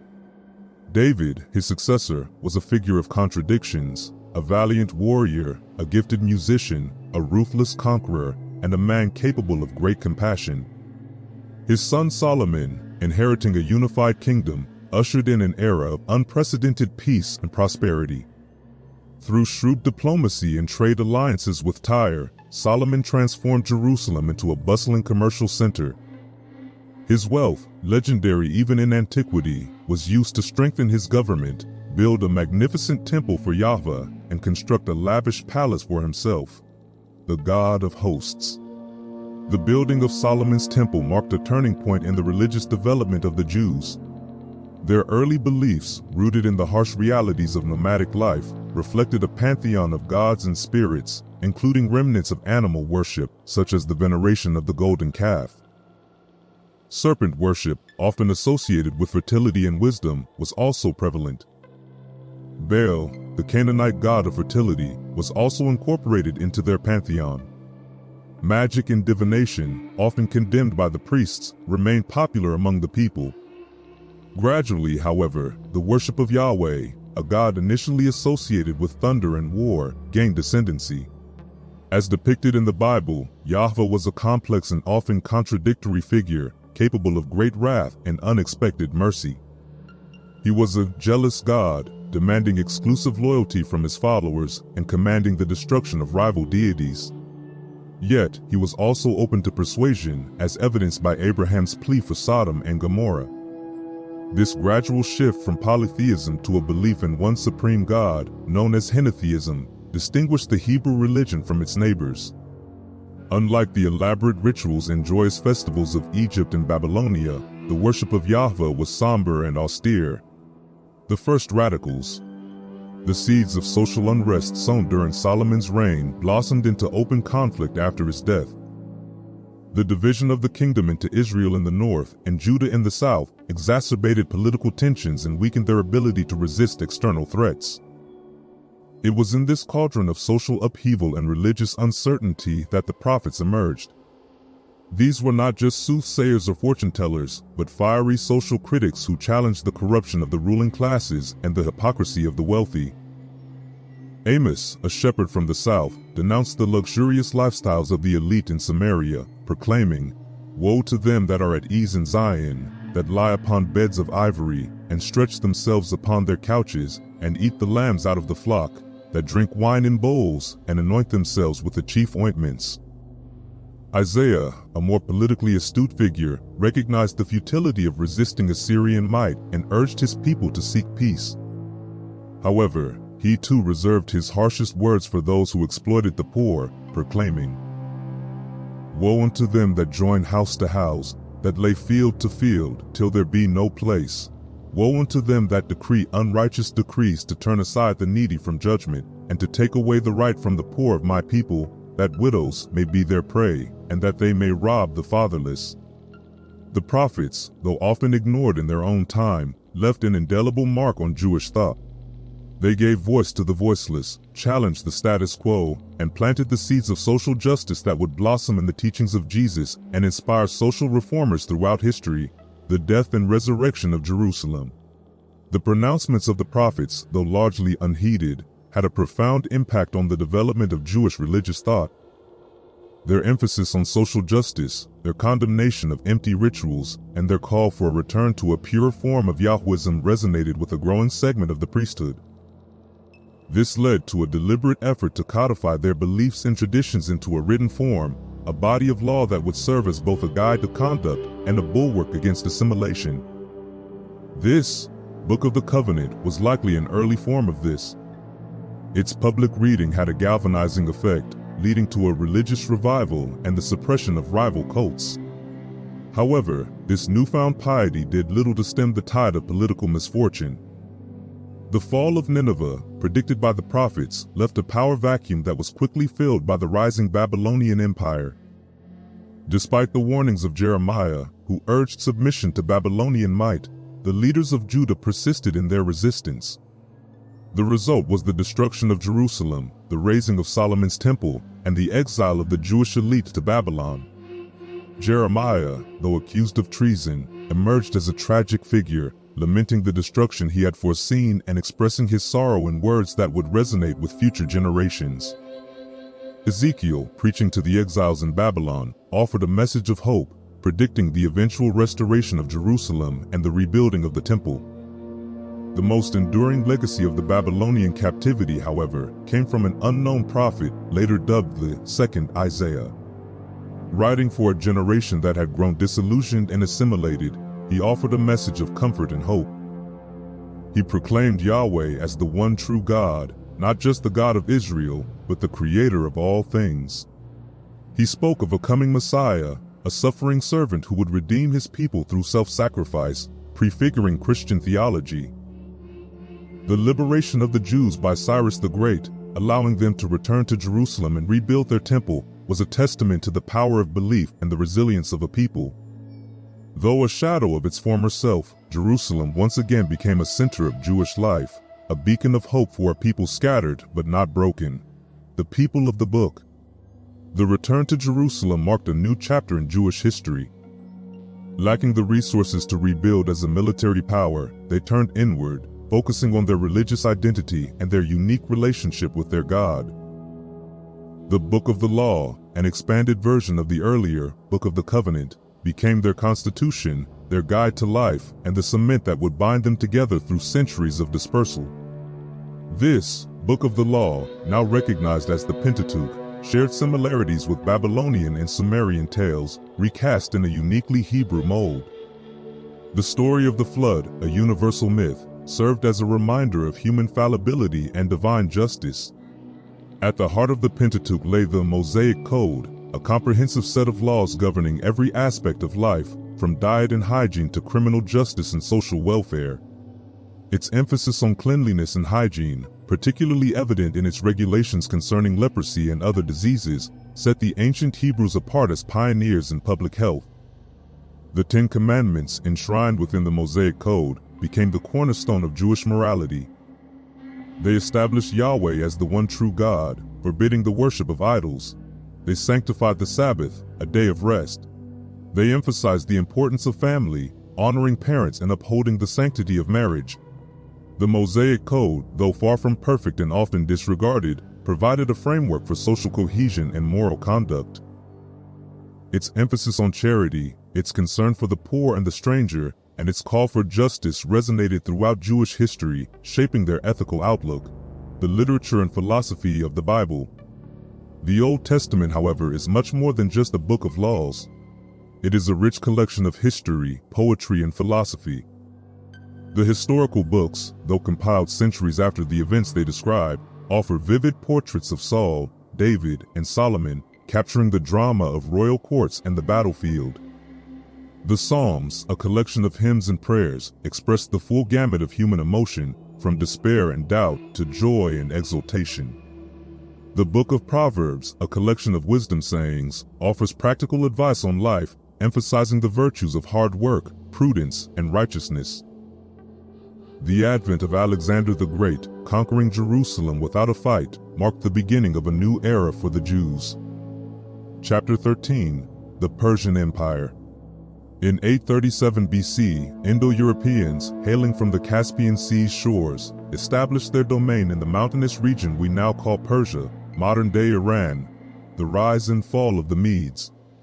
The Medes, a simple and vigorous people, flourished in their new land, blessed with abundant natural resources: copper, iron, gold, silver, marble, and precious stones. The Medes, under the leadership of kings like Cyaxares, became a formidable force, eventually toppling the mighty Assyrian Empire by sacking Nineveh. The Great Kings. Cyrus, the founder of the Achaemenid dynasty, was a ruler of exceptional charisma and ability. He was as adept at administration as he was at military conquest, known for his generosity and his policy of religious tolerance. Cyrus's empire stretched across Western Asia, encompassing the former realms of Assyria, Babylonia, Lydia, and Asia Minor. He understood that religion is stronger than the state, and shrewdly allowed his subject peoples to retain their religious practices. While on a campaign against nomadic tribes, he was killed in battle against the Masajdi, leaving behind a legacy of greatness marred by occasional bursts of cruelty. His son, Cambyses, inherited his father's ruthlessness without his temperance. Driven by avarice, Cambyses conquered Egypt, but his reign descended into madness.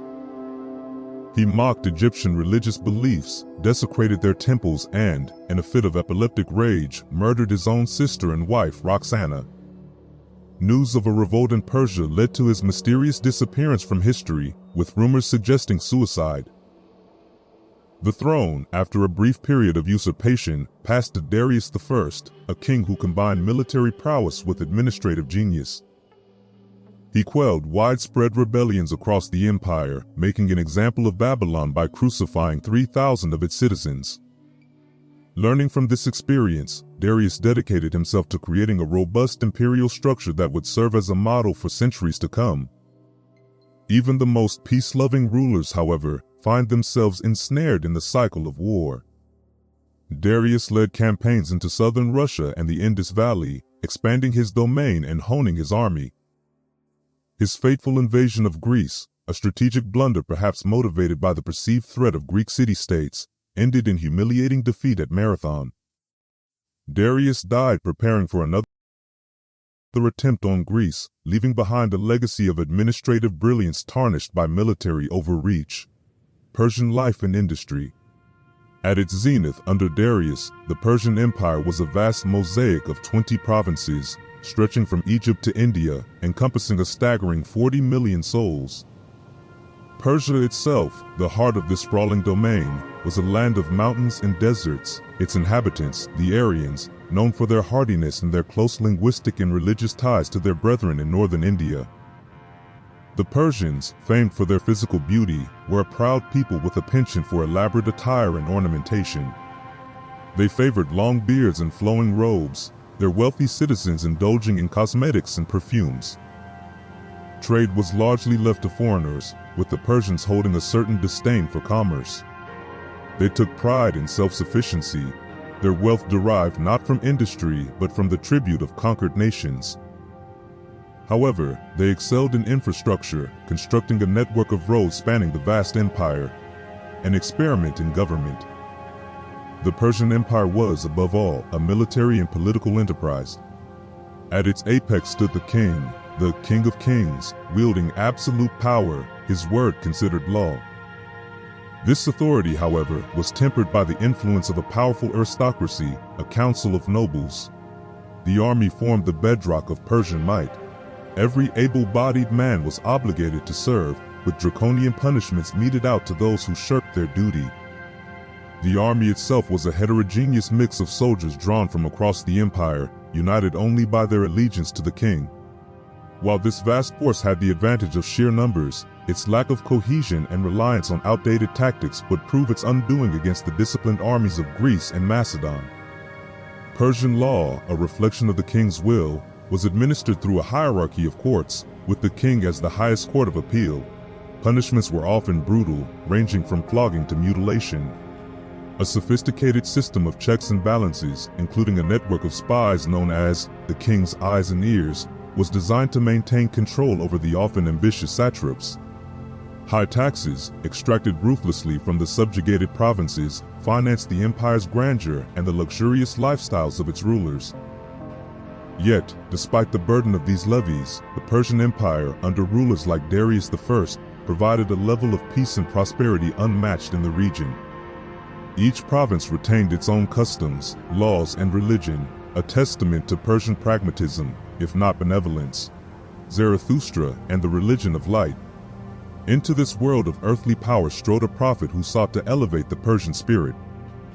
Zarathustra, known to the Greeks as Zoroaster, preached a doctrine of monotheism centuries before the birth of Christ. Darius I, recognizing the unifying potential of this new faith, embraced Zoroastrianism, suppressing older cults and making it the state religion. Zoroastrian ethics. Zoroastrianism, unlike many of its contemporaries, placed great emphasis on ethical conduct. Its moral code, encapsulated in the Golden Rule, stressed honesty, righteousness, and the pursuit of knowledge. Charity and compassion were encouraged, though these virtues often did not extend to those outside the faith. Zoroastrianism offered its followers not only a guide to ethical living, but also solace in the face of death. The righteous, after passing over the sifting bridge, would join Ahura Mazda in paradise. Persian manners and morals. Despite the lofty ideals of their faith, the Persians, much like other empires throughout history, often failed to live up to their own moral code. Darius I, for all his wisdom, boasts in his inscriptions of the gruesome punishments he inflicted on his enemies. Yet, glimpses of Persian virtue can be found in their reputation for honesty and their respect for treaties, qualities that contrasted sharply with the perceived treachery of the Greeks. Cleanliness was paramount, with elaborate rituals prescribed for purification, reflecting a belief that physical purity went hand in hand with spiritual well-being. Persian society placed high value on family and marriage. While polygamy was tolerated, monogamy was the norm, and children, especially sons, were considered a blessing. Education, primarily the domain of priests, focused on religious instruction, memorization of the Avesta, and the development of martial skills. Upper-class boys underwent rigorous physical training designed to prepare them for the hardships of war and leadership, science and art. While the Persians excelled in governance and war, they seemed content to leave the pursuit of knowledge and art to others. Medicine, initially intertwined with religious ritual and magic, gradually evolved into a secular profession, with physicians organized into guilds and their fees regulated by law. However, aspiring physicians used to hone their skills on infidels and foreigners before treating the faithful. Persian art drew heavily on foreign influences.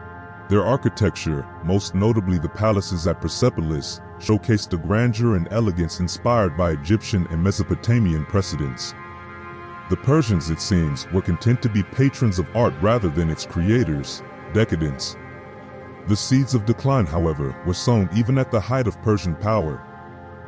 The military defeats at Marathon, Salamis, and Plataea marked not only a geopolitical shift but also a turning point in the Persian spirit. Alexander of Macedon, leading what seemed to the Persians a paltry force, exposed the empire's underlying weaknesses. Alexander's conquest was swift and decisive. He captured the Persian capitals, treated the royal family with surprising magnanimity, and incorporated the former empire into his own burgeoning domain. With the fall of Persia, an era came to an end.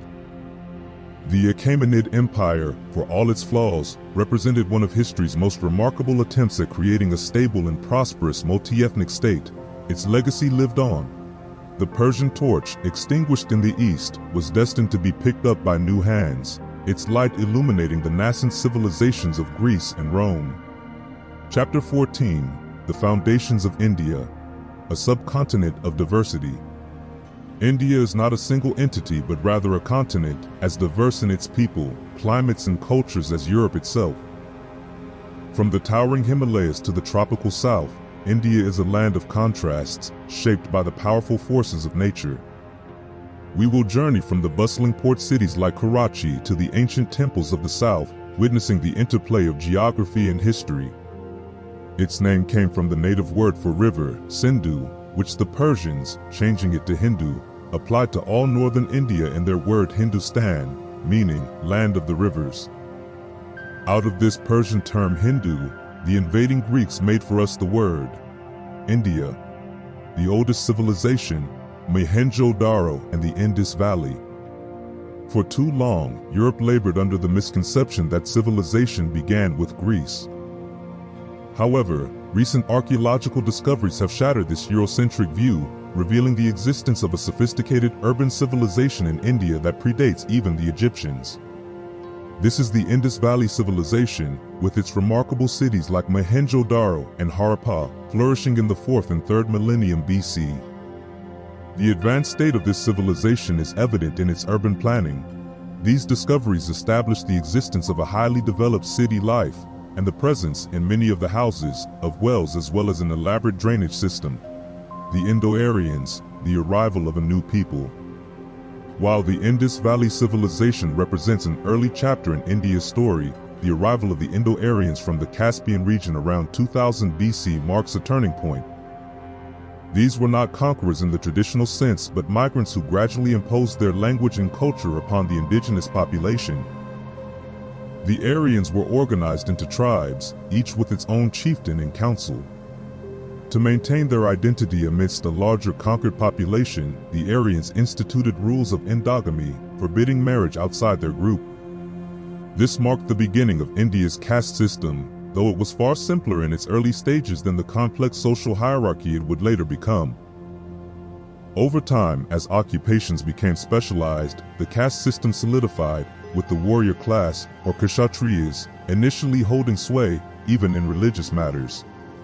However, as the importance of religious ritual grew, the priestly class, or Brahmins, gradually gained influence. Their role as custodians of knowledge and intermediaries between gods and men gave them immense power. Indo-Aryan society, life in Vedic India. The daily life of Indo-Aryans revolved around agriculture, with most people working the land they owned. Trade flourished, with caravans traversing the land and ships carrying Indian goods to Mesopotamia and Egypt. The economy, initially based on barter and using cattle as currency, evolved to incorporate copper coinage. Later, a heavy copper coinage was issued, guaranteed, however, only by private individuals. There were no banks. Hoarded money was hidden in the house, or buried in the ground, or deposited with a friend. Out of this, in Buddha's age, grew a credit system. Merchants in different towns facilitated trade by giving one another letters of credit. Loans could be obtained from such Rothschild at 18%, and there was much talk of promissory notes. Despite the challenges of travel and trade, the sources depict a society that valued honesty and integrity, with agreements often made without written contracts.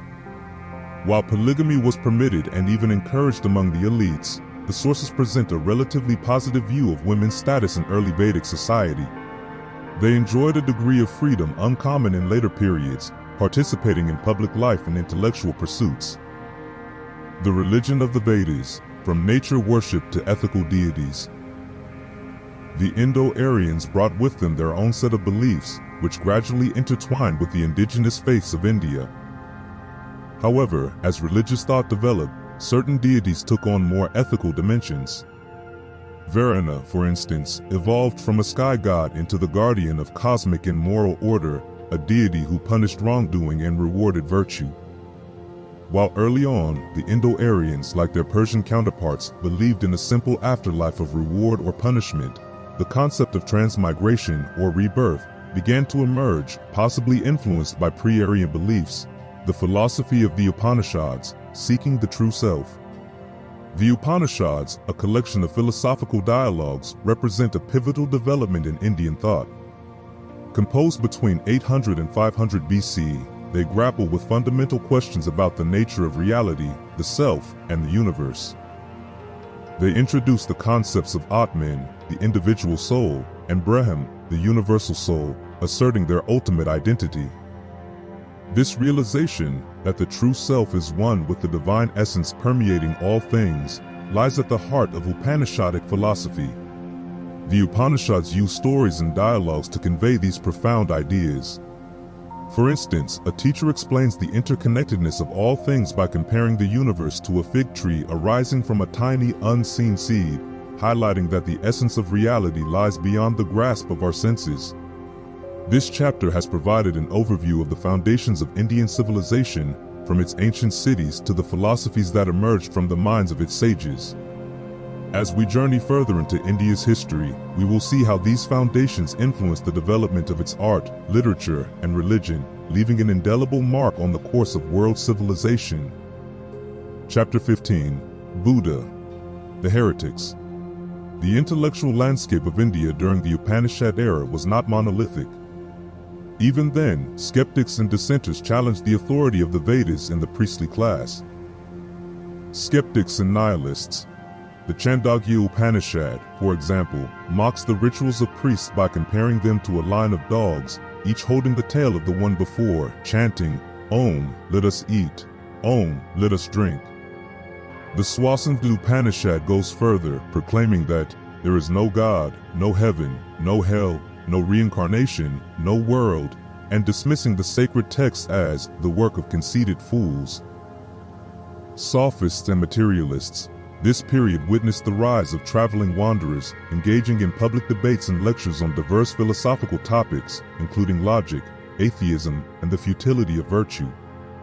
Brihaspati, a prominent figure among them, argued against the existence of heaven, liberation, soul, and the efficacy of rituals in his sutras. Religions without a god.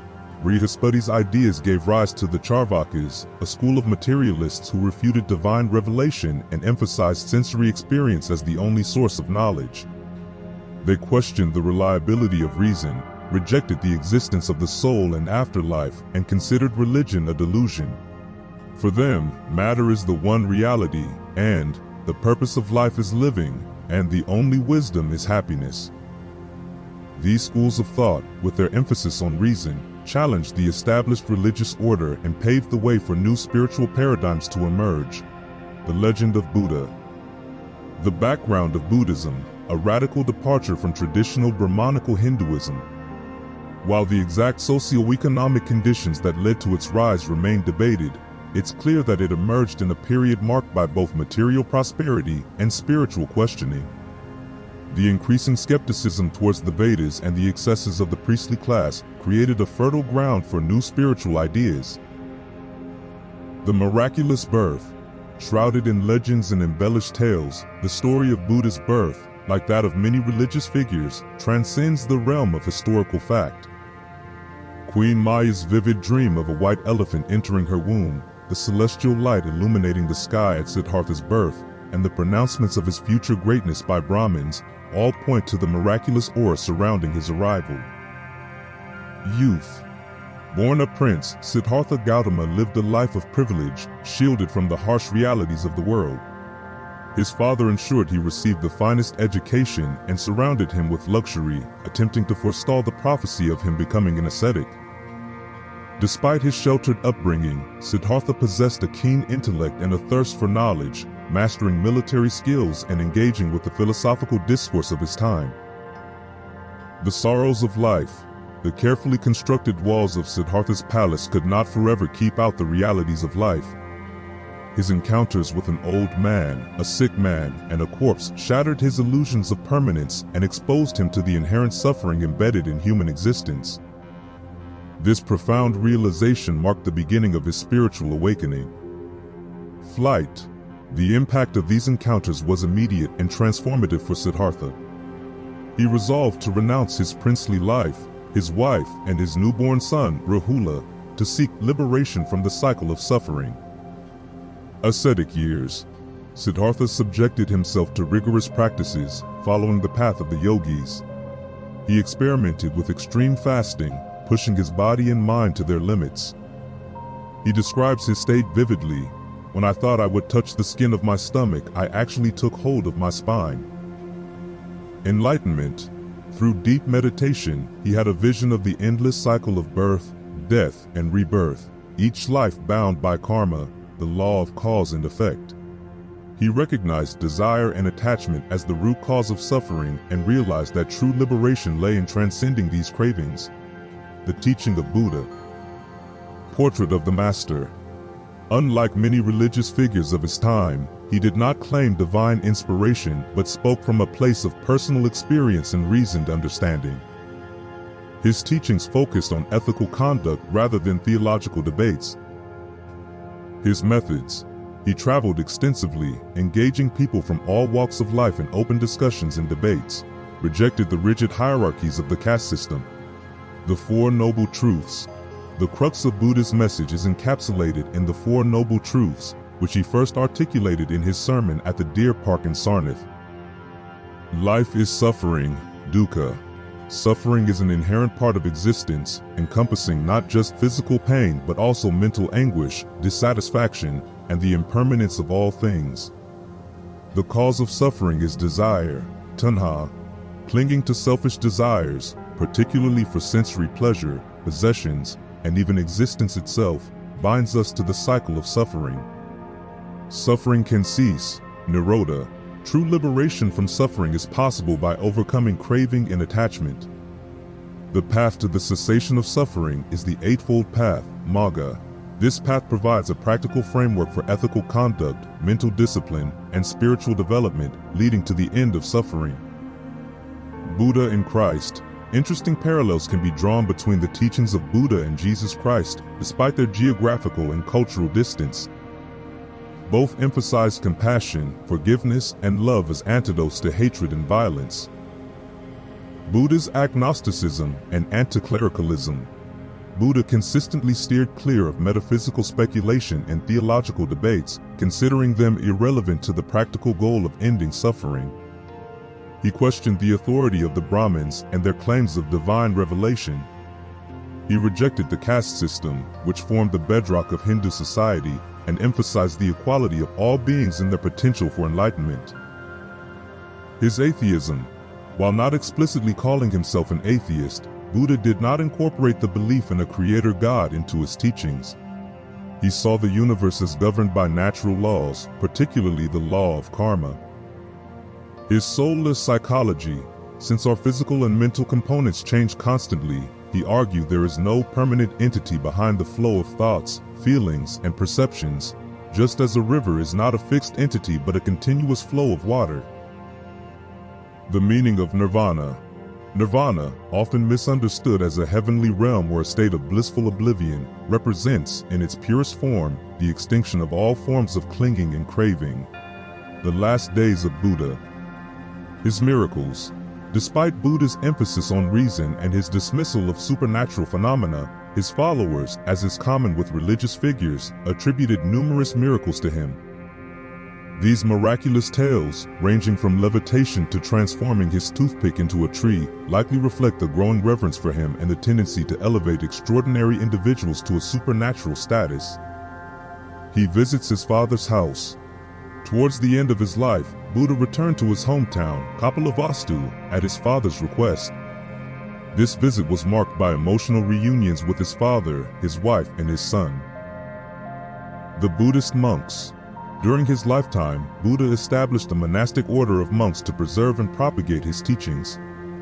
They lived by strict rules of conduct, including celibacy, nonviolence, poverty, and detachment from worldly pleasures. Death. At the age of 80, Buddha passed away. His death was the beginning of Buddhism as a global religion. Chapter 16. From Alexander to Aurangzeb. This chapter offers a panoramic view of India's tumultuous journey from Alexander the Great's incursion to the decline of the mighty Mughal Empire. Our narrative commences with Alexander the Great's brief but impactful campaign in northwest India in 327 to 325 BC. However, Alexander's conquest proved ephemeral. His grip on India faded within a mere 7 years. This paved the way for the rise of Chandragupta Maurya, a figure far less celebrated as a warrior but significantly more impactful as a ruler. Destined to reign over Hindustan and Afghanistan for over a century. Under Chandragupta, India blossomed, boasting a civilization that impressed even the Greeks. As per Megasthenes, the Greek ambassador to his court, India was remarkably free of slavery. "This is a great thing in India," says Arian, "that all the inhabitants are free, not a single Indian being a slave." Chandragupta's reign also witnessed the flourishing of Taxila, a prominent city in ancient India renowned for its university and strategic location. It was a hub of learning, particularly acclaimed for its medical school. The philosopher king, Ashoka, Chandragupta's grandson, initially ruled with an iron fist. Legend has it that his reign was marked by a notorious prison, grimly remembered as Ashoka's Hell. However, a transformative encounter with a Buddhist saint led Ashoka to embrace Buddhism and transform his reign from one of cruelty to one of righteousness. Ashoka's commitment to peace and nonviolence, or ahimsa, is perhaps his most enduring legacy. While his empire ultimately crumbled, his fervent patronage of Buddhism facilitated its spread throughout India and beyond, making him a pivotal figure in the history of the religion. The Golden Age of India.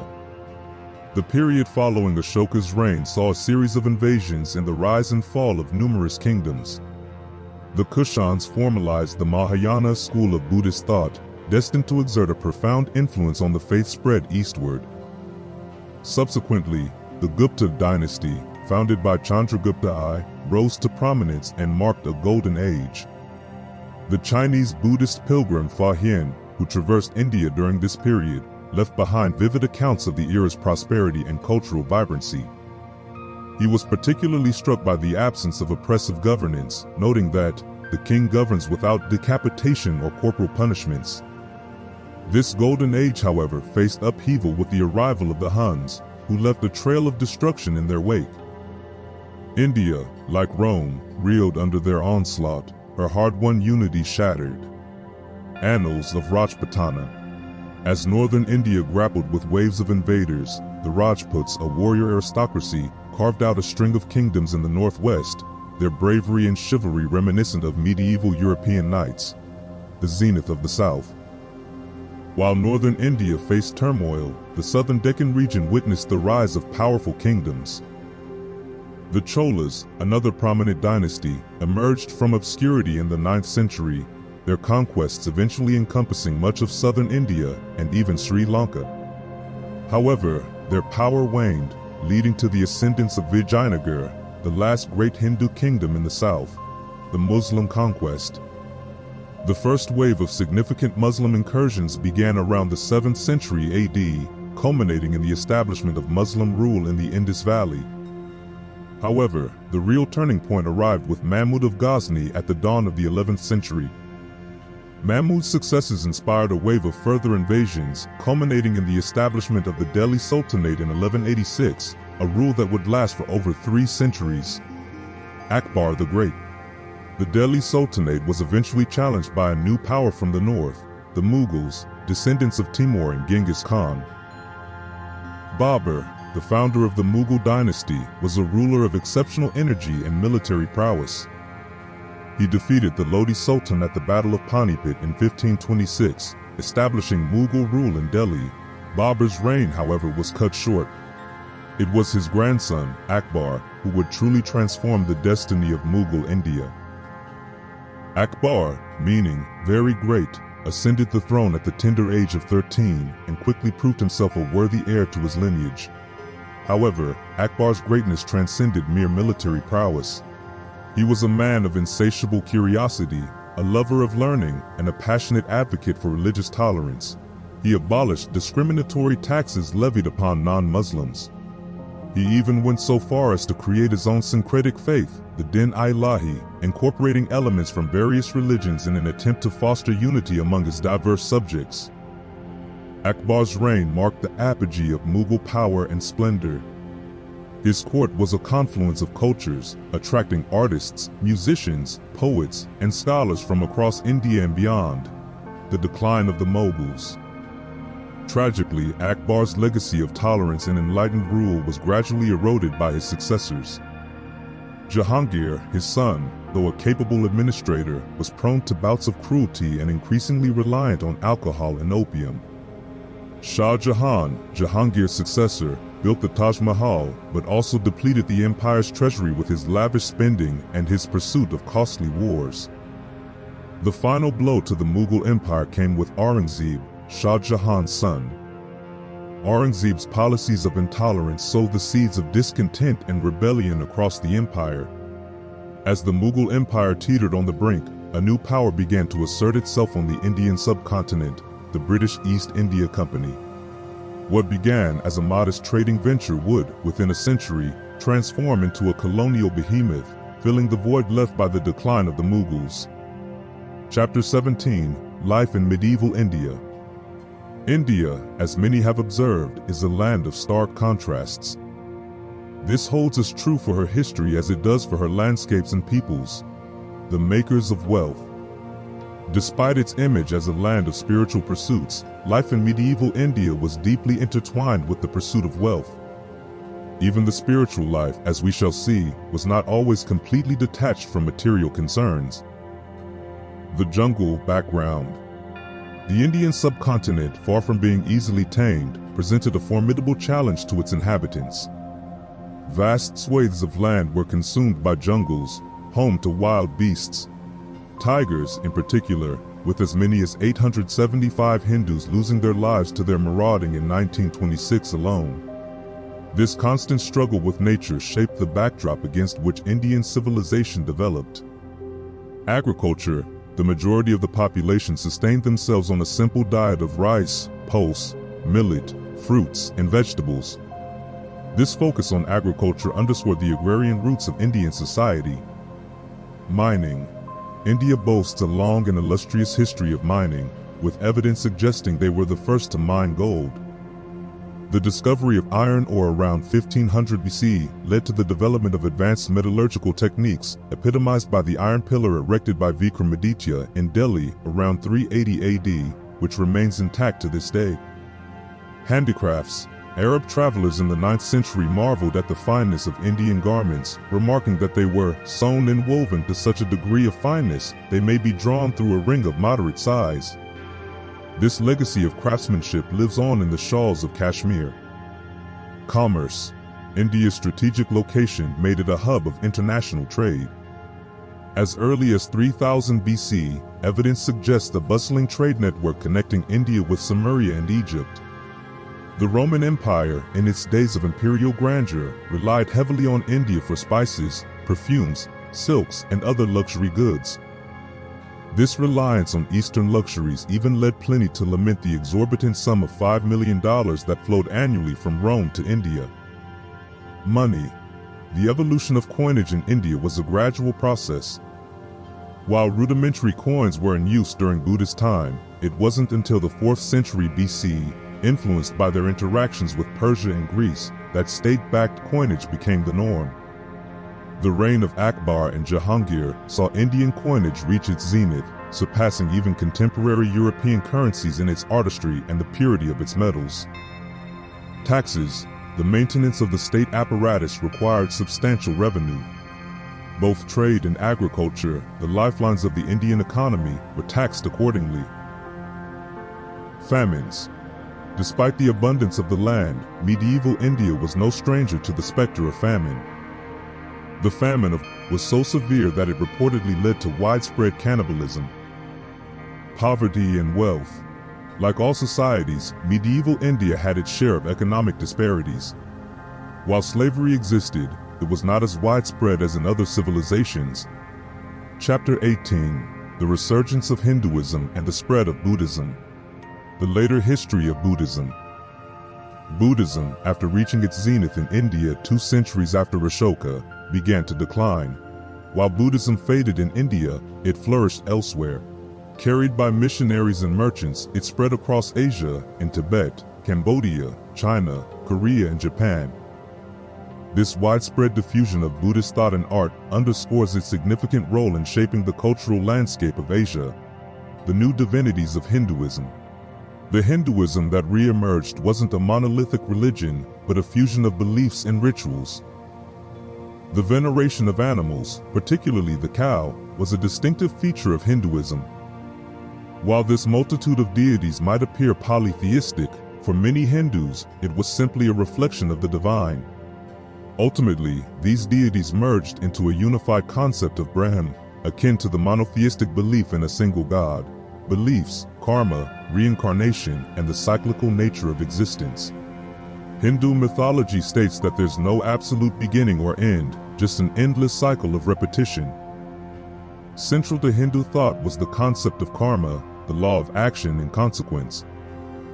Coupled with karma was the belief in reincarnation, the continuous journey of the soul through different life forms. This transmigration wasn't random but governed by karma, with virtuous deeds leading to higher rebirths and vices resulting in lower ones. Conclusion: a legacy of faith and endurance. Hinduism, as we have seen, is not a rigid dogma but a dynamic set of beliefs, rituals, and philosophies. It reflects the complexities of Indian society. Chapter 19. The Illumination of India: Hindu Science and Philosophy. Astronomy, often considered an incidental offspring of astrology, gradually gained independence, influenced by Greek scientific thought. Hindu astronomers, building upon Babylonian and Greek knowledge, made significant strides in understanding celestial phenomena. They accurately calculated the diameter of the moon, predicted eclipses, and even developed a theory of gravity, stating, "The Earth, owing to its force of gravity, draws all things to itself." Algebra, with its Arabic name derived from al-jabr, adjustment, also found fertile ground in India. Indian mathematicians delved into complex algebraic equations, developed symbols for radicals. The Pythagorean theorem, a fundamental principle in geometry, was formulated in India centuries before the birth of Christ. Indian mathematicians also made strides in calculating the area of various geometric shapes and approximating the value of pi. Medicine. A wide range of surgical procedures, including cataract surgery, hernia repair, and even plastic surgery techniques for reconstructing noses were practiced. Anesthetics, while not widely used, were known to Indian surgeons, with evidence suggesting their use in procedures like trepanning as early as 927 AD. The conclusions of Hindu philosophy. Hindu philosophy, with its emphasis on the limitations of reason, the illusory nature of the perceived world, offers a distinct perspective that challenges Western philosophical assumptions. Its influence can be seen in various mystical and philosophical traditions throughout history, from ancient Greece to 19th century German idealism. Chapter 20, Education. Children commenced their education between the ages of 5 and 8, and emphasis was placed on character development and discipline rather than purely intellectual pursuits. At the age of 8, students transitioned to the tutelage of a guru, residing with him, often until the age of 20. This period involved service to the guru and adherence to a strict moral code. By the age of 16, some students progressed to renowned universities like Benares, Taxila, and Nalanda. These institutions, each with its specialization, attracted students from across Asia. The rigorous curriculum spanned 12 years, although some dedicated individuals remained students for life. Kabir, a 15th century weaver poet, stands as a beacon of spiritual unity in a society divided by religion and caste. Born to a Muslim father and a Hindu mother, he rejected the rigidity of organized religion. His poems, characterized by their simplicity, profound insights, and the search for truth. Chapter 21, Indian Art. The Minor Arts. From the ruins of Mohenjo-Daro, we unearthed the terracotta figures of women and jewelry of finely polished gold. This enduring spirit of artistry continues to permeate Indian workshops to this day. Music. Indian music, inseparable from religion and dance, offers a sensory experience.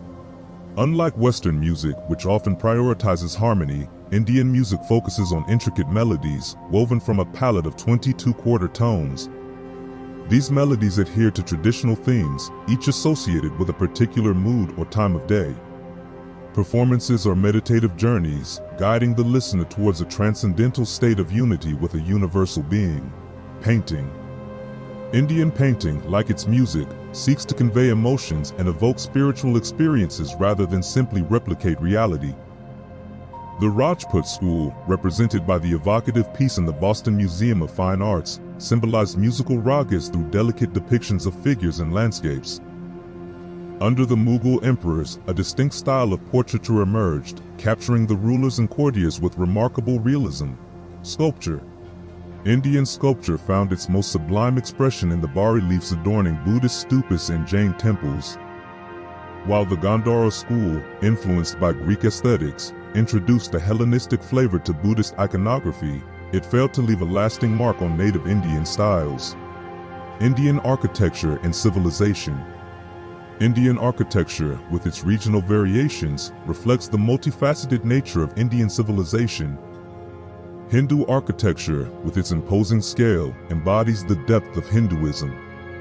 In contrast, Islamic architecture, particularly under the Mughals, expresses a refined love of detail. Despite their differences, these architectural traditions coexisted and even influenced each other, creating a unique architectural tapestry that is both majestic and beautiful. Chapter 22, India under Western Eyes. This chapter examines the impact of Western civilization on India, particularly the rise and fall of British rule, the Jolly Buccaneers. While the French made many attempts to seize control of Indian regions, it was the British who ultimately succeeded. The East India Company set up trading posts at Madras, Calcutta, and Bombay, fortified them, imported troops, fought battles, gave and took bribes, and exercised other functions of government.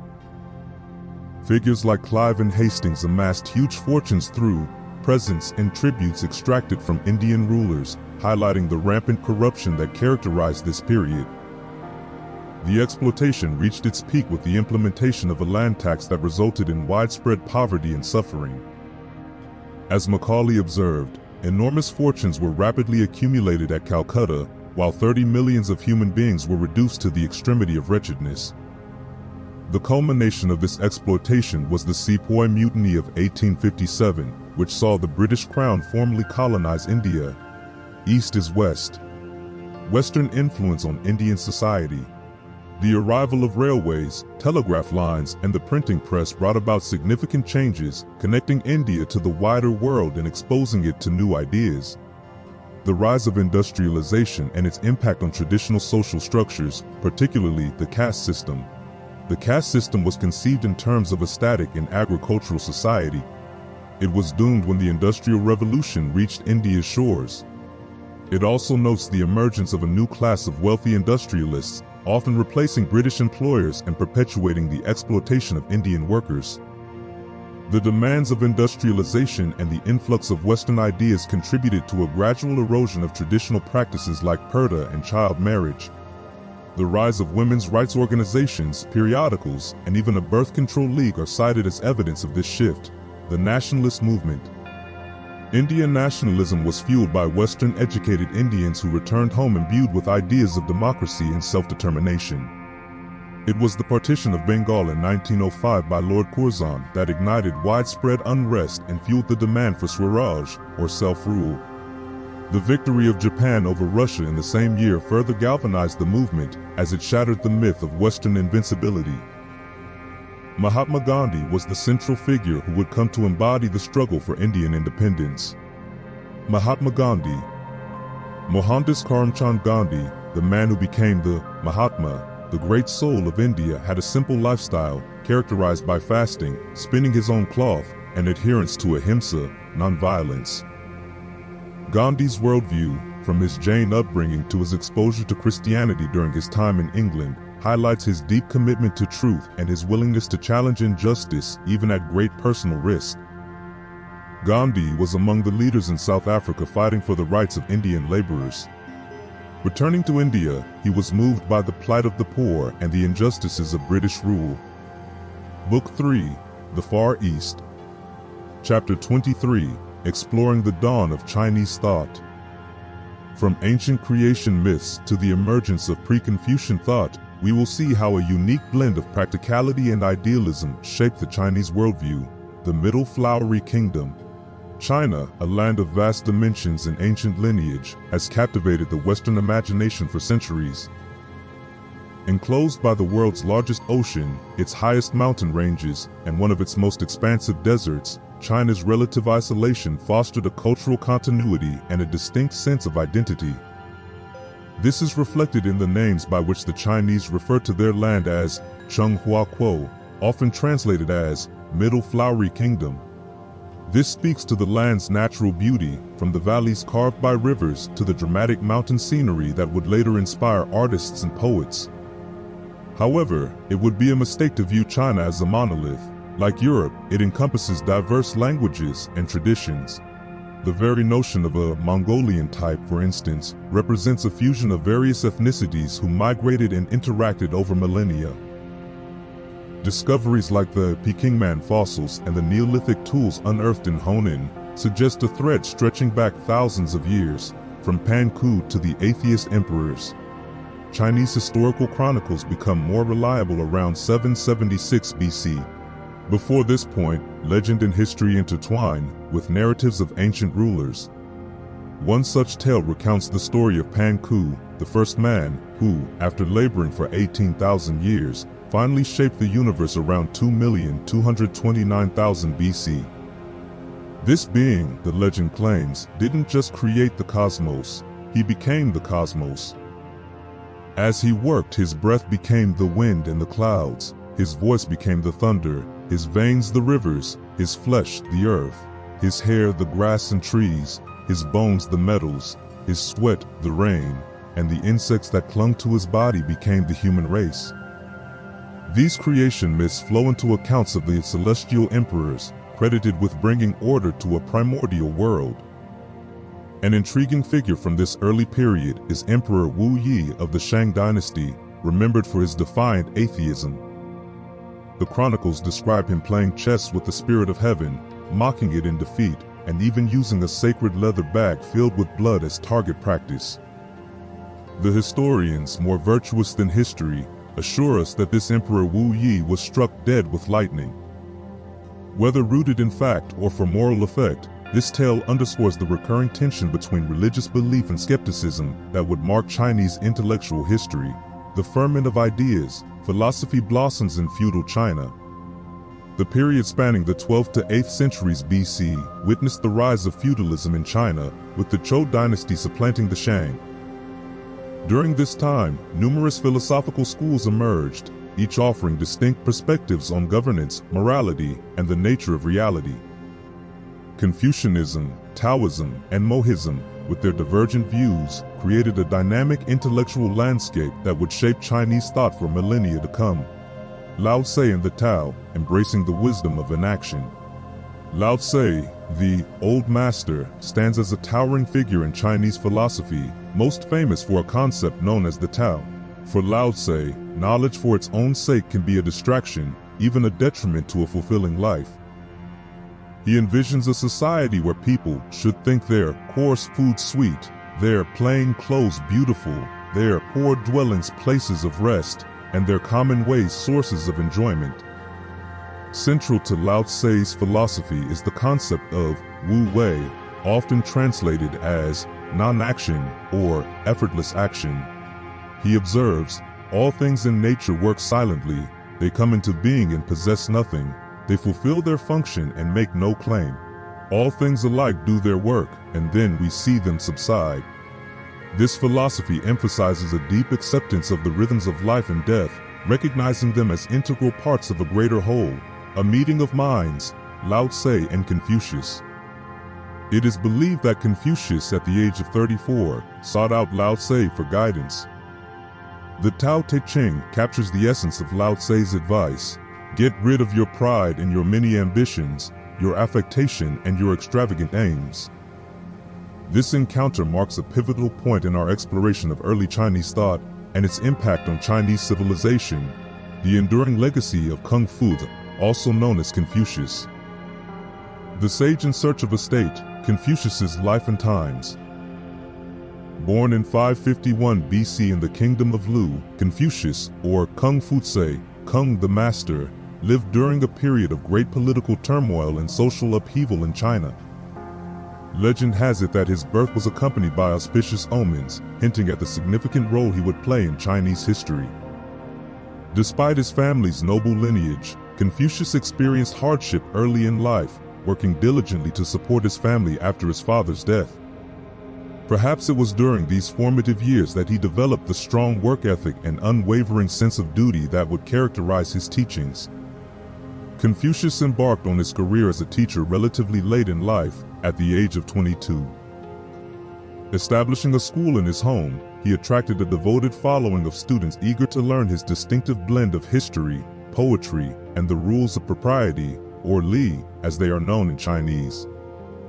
Unlike many philosophers who rely on the written word, Confucius favored a more Socratic method, engaging his students in lively discussions and challenging them to think critically. He believed that true understanding emerged through dialogue and self-reflection, famously remarking, "When a man is not in the habit of saying, 'What shall I think of this? What shall I think of this?' I can indeed do nothing with him." Despite the challenges he faced, Confucius never abandoned his belief in the possibility of a more just and harmonious society. He continued to teach and travel until his death in 479 BC. The Classics, a testament to Confucian values and literary sensibilities. Though Confucius himself was not a prolific writer, he is credited with compiling and editing several important texts that would become the bedrock of Chinese education and the foundation of Confucian thought. These works, known as the Five Qing or canonical books, include the Lai Chi, or Record of Rites, a compilation of rituals and social customs of Confucius for maintaining social harmony. The I Ching, or Book of Changes, a complex philosophical work exploring the interplay of yin and yang. The Shi Qing, or Book of Odes, an anthology of poetry that Confucius carefully selected to illustrate the richness of human experience and the nuances of moral conduct. The Chun Chu, or Spring and Autumn Annals, a concise historical chronicle of the state of Lu, written in a style marked by objectivity and moral judgment.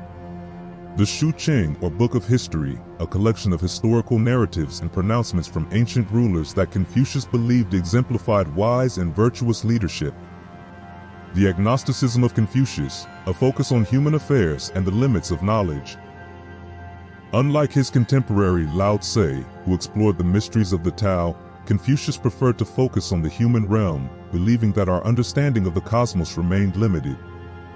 When pressed by his students to address questions about the afterlife or the nature of spirits, he consistently steered them back to the more immediate concerns of human existence. When asked about the dead, he responded, "While you are not able to serve men, how can you serve their spirits?"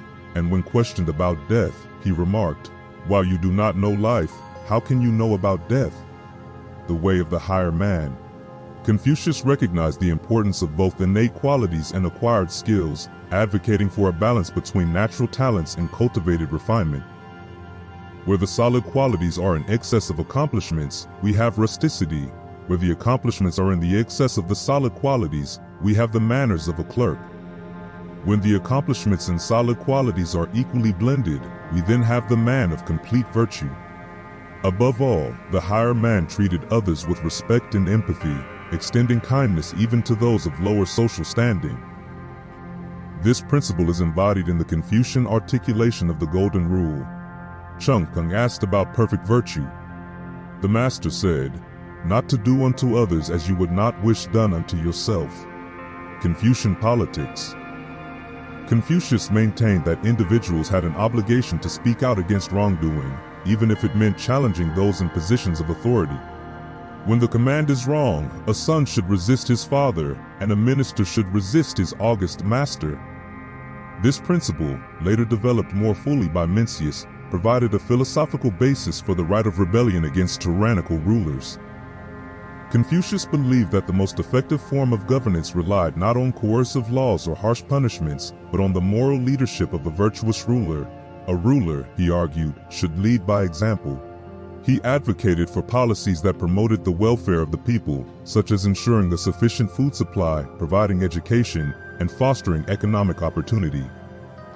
In addition to good examples and wise policies, Confucius emphasized the importance of promoting the arts, particularly music. He believed that music had a profound effect on the human spirit and could be a powerful tool for shaping moral character. He observed that the best way to improve manners and customs is to pay attention to the composition of the music played in the country. The enduring relevance of Confucius, a timeless message for a changing world. Following his death, Confucius's teachings gradually gained prominence, shaping the course of Chinese history and culture for over 2,000 years. The Confucian scholars, deeply committed to the ideals of the master, came to occupy positions of influence in government, shaping policies and molding the minds of generations of Chinese youth. While Confucianism played a role in fostering stability and a strong sense of cultural identity, it has also been criticized for contributing to a rigid social hierarchy and a resistance to change. Its emphasis on tradition and its hierarchical view of social relations, critics argue, may have hindered social mobility and stifled innovation, particularly in the face of modernity. However, even with its limitations, Confucianism continues to offer valuable insights into the human condition and the challenges of building a just and harmonious society. This exploration of Confucius's life and teachings underscores the enduring power of ideas to shape civilizations and the enduring relevance of ancient wisdom to our modern world. A summary of socialist and anarchist thought in ancient China. The following is a summary of prominent socialist and anarchist thinkers in ancient China. Moti believed in the inherent goodness of people and advocated for universal love as the solution to societal issues. He even went so far as to criticize the pursuit of territorial expansion, equating it with common theft. Yang Chu, in contrast to Moti, argued that pleasure was the ultimate objective in life, given its finite nature and the absence of an afterlife. He dismissed morality, universal love, and a good reputation as fabrications of the intelligentsia to control the masses and restrain their indulgence in pleasure. Mencius believed that humans are inherently good and that societal problems stem from inadequate governance. He strongly criticized those who justified war for its potential profitability. Xuanzang believed that human nature is inherently flawed and that goodness is cultivated through external influences like education and societal institutions. Xuanzang advocated for a return to nature, a life free from the confines of societal structures and intellectualism. He believed that the simplest life, devoid of possessions and ambition. These thinkers, with their insights into human nature, governance, and the search for meaning in a turbulent world, continue to resonate today, sparking debate and providing perspectives on our own lives and times. Chapter 24: The Age of Poets, a glimpse into China's golden era. China's Bismarck, the unification under Shi Huangdi. The disunity that plagued China after Confucius found its end with the arrival of Shi Huangdi, a ruler of humble origins and ruthless ambition. He secured the northern border against barbarian incursions by completing the Great Wall, an undertaking so immense that Voltaire remarked, "Beside it, the pyramids of Egypt are only puerile and useless masses." Shi Huangdi, with the help of his legalist prime minister, Li Xi, restructured China's governance, replacing the feudal system with a centralized bureaucracy and a codified legal system. However, his methods were severe, marked by the persecution of Confucian scholars and the infamous burning of the books. He sought to erase the weight of the past and establish his reign as the dawn of Chinese history. Experiments in socialism. Wang Mong. Wang Mong, a highly educated and morally upright official, ascended to the throne as regent and later emperor. He abolished slavery, nationalized land to distribute it equally amongst peasants, and expanded state monopolies. Sadly, despite his noble intentions, Wang Mong's reforms were faced by natural disasters, coupled with resistance from disgruntled wealthy landowners, ultimately leading to his downfall and a return to the previous socio-economic order. The glory of Tang, an era of prosperity and artistic brilliance. The Tang dynasty emerged from the ashes of a fragmented China, revitalized by a blend of new bloodlines, the influence of Buddhism, and the guidance of visionary emperors like Tai Chung. Tai Chung famously stated, "If I diminish expenses, lighten the taxes, employ only honest officials, so that the people have enough clothing, this will do more to abolish robbery than the employment of the severest punishments." This era, bathed in the glow of economic success and artistic passion. The reign of a later emperor Ming Huang, named the Brilliant Emperor, marked the pinnacle of this golden age. He patronized the arts, embraced diverse religious thought, even welcoming Christian missionaries to his court. Yet, his reign also illustrates the transient nature of power and prosperity. His infatuation with the beautiful but manipulative Yang Kui-fei led to corruption and neglect of governance, culminating in a devastating rebellion that shattered the peace and plunged China back into chaos. Some qualities of Chinese poetry, a world of meaning in few words. Chinese poetry, with its emphasis on brevity, vivid imagery, and understated emotion, offers a unique lens through which to view the world. Unlike the epic narratives of the West, Chinese poets favored capturing fleeting moments of beauty and profound truths in concise verses. They believe that a long poem is a contradiction in terms, since poetry, to them, is a moment's ecstasy and dies when dragged out in epic reams. The stage, a blend of history, poetry, and spectacle. Despite its enduring popularity, Chinese theater has often been relegated to the margins of respectable artistic expression. Unlike poets and historians, playwrights seldom garnered recognition, and actors, though admired for their skill, occupied a lower rung in the social hierarchy. Despite its low social standing, Chinese theater played a crucial role in disseminating cultural knowledge and moral values. Plays often served as morality tales, extolling Confucian virtues and reminding audiences of their historical heritage. Chapter 25, The Age of the Artists, the Sung Renaissance. We begin with the Sung Renaissance, a period of remarkable intellectual and artistic flourishing, the socialism of Wang and Shi. The Sung dynasty, though established by the strong hand of Emperor Tai Su, faced challenges of poverty and exploitation. Enter Wang and Shi, a radical premier who proposed an almost socialist approach to governance. He believed the government bore a responsibility for the welfare of its citizens. To this end, he abolished forced labor, provided loans to peasants, regulated wages and prices, and even established state insurance against unemployment, poverty, and old age. However, his ambitious experiment faced opposition. Conservatives criticized his nationalization of commerce, his high taxation policies, and his reduction of the standing army. Faced with mounting pressure and a series of natural disasters, the emperor ultimately dismissed Wang and revoked his decrees. The revival of learning. Despite political upheavals, the Sung dynasty saw a vibrant revival of learning, fueled by a momentous invention, printing. Though evolving over centuries, printing with both woodblocks and movable type reached maturity in this era, marking a significant milestone in human history. The earliest known printed book, the Diamond Sutra, dates back to 868 AD and exemplifies the initial religious impetus for printing in China. This technology facilitated the widespread dissemination of knowledge, including the Confucian classics, Buddhist texts, and various literary works. Printing, alongside the compilation of extensive dictionaries and encyclopedias, contributed significantly to the flourishing of scholarship during the Sung Renaissance. The rebirth of philosophy. The Sung dynasty was a battleground not just for political but for philosophical ideas.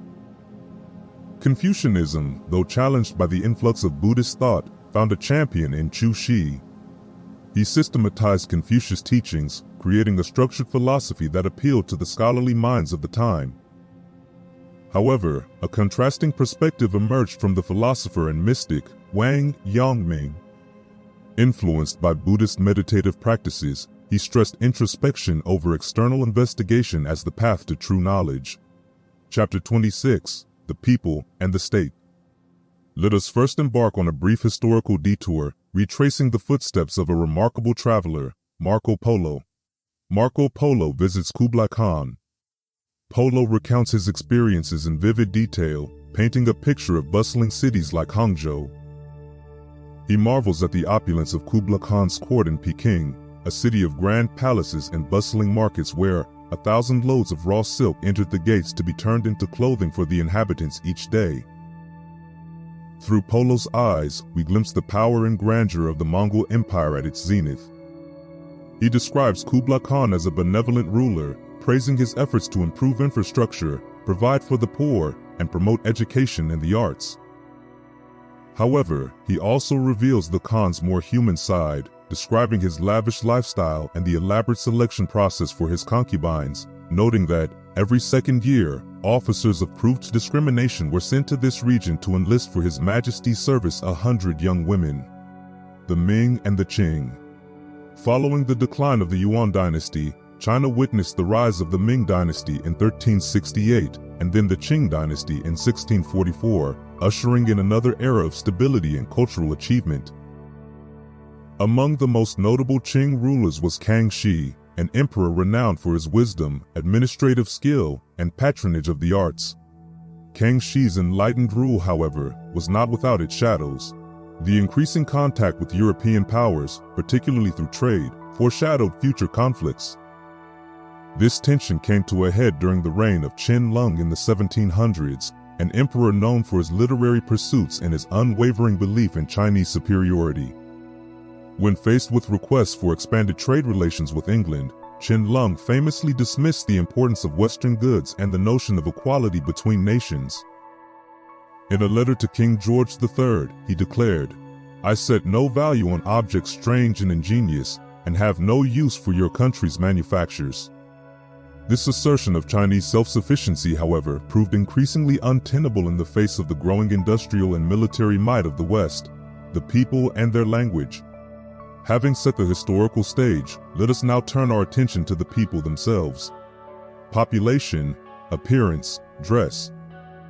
As far back as the 14th century, a European traveler noted 200 cities, all greater than Venice, within China's borders. While exact figures remain elusive, it's estimated that China's population in the 19th century reached hundreds of millions, making it the most populous nation on Earth. The Chinese people, while often stereotyped, display a remarkable diversity in appearance and physique, influenced by the vast geography they inhabit. In general, they are described as robust and hardy, capable of enduring great physical hardship and demonstrating remarkable resilience to disease. Their clothing, unlike the ever-shifting fashions of the West, prioritized practicality and comfort. Men typically wore loose-fitting trousers and tunics, often layered in colder months. Women, especially in rural areas, donned similar attire, reflecting their active roles in both the home and the fields. While silk adorned the wealthy, cotton clothed the masses. The sources note that no tyranny of fashion harassed or exalted the life of the Chinese woman. All urban classes dressed alike, and nearly all generations. This emphasis on practicality extended even to footwear. The Chinese, favoring comfort over fashion, often wore cloth shoes and even carried miniature carpets for warmth on cold floors. Peculiarities of Chinese speech, of Chinese writing. Perhaps even more distinctive than their clothing was the Chinese language, a unique and ancient system of communication. Unlike most languages, Chinese is not based on an alphabet but on characters, each representing a word or concept. It has no alphabet, no spelling, no grammar, and no parts of speech. Instead of representing sounds, Chinese characters represented ideas, with thousands of unique symbols, each conveying a specific concept. While daunting in its complexity, this system had notable advantages. It transcended regional dialects, allowing for communication across vast distances and over centuries. The practical life. In the fields. At the heart of Chinese society lay the peasant, his toil the foundation upon which the empire rested. Theirs was a life of hardship, often punctuated by floods and famines, yet they endured with stoic resilience. A Chinese proverb captures their worldview perfectly. All that a man needs in this transitory life is a hat and a bowl of rice. In the shops. Beyond the fields, in the D-cities, a commercial life thrived. Women, often within their homes, tended silkworms, transforming their cocoons into luxurious fabrics coveted by the elite. Trade, both internal and external, connected this vast empire, with merchants braving bandits and pirates to transport goods along ancient trade routes. Marco Polo, ever the keen observer, described the bustling workshops of Kublai Khan's capital, noting that there are 1,000 workshops for each craft, and each furnishes employment for 10, 15, or 20 workmen.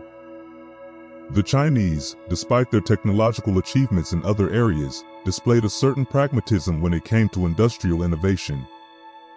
Human labor, often brutally cheap and readily available, remained the primary engine of the economy. The sources tell us that muscle was so cheap that there was no encouragement to the development of animal or mechanical transport. This reliance on human effort, while contributing to social stability, may have inadvertently hindered the development of large-scale industry and the technological leaps that would characterize the West. Invention in science. While not as technologically inclined as other civilizations, the Chinese made significant contributions to the world through their inventions. Gunpowder, though initially confined to fireworks, eventually found its way westward, transforming warfare. The compass, a Chinese invention dating back centuries, facilitated exploration and trade, connecting the East and West. The Chinese, however, seemed less interested in harnessing technology for industrial progress. Their scientific pursuits, though yielding insights in fields like mathematics, astronomy, and medicine, often became intertwined with mysticism and superstition. Their medical knowledge, while impressive in its breadth, remained largely empirical, a blend of practical remedies and traditional beliefs. While they practiced inoculation and developed sophisticated diagnostic techniques, public sanitation and surgery remained underdeveloped.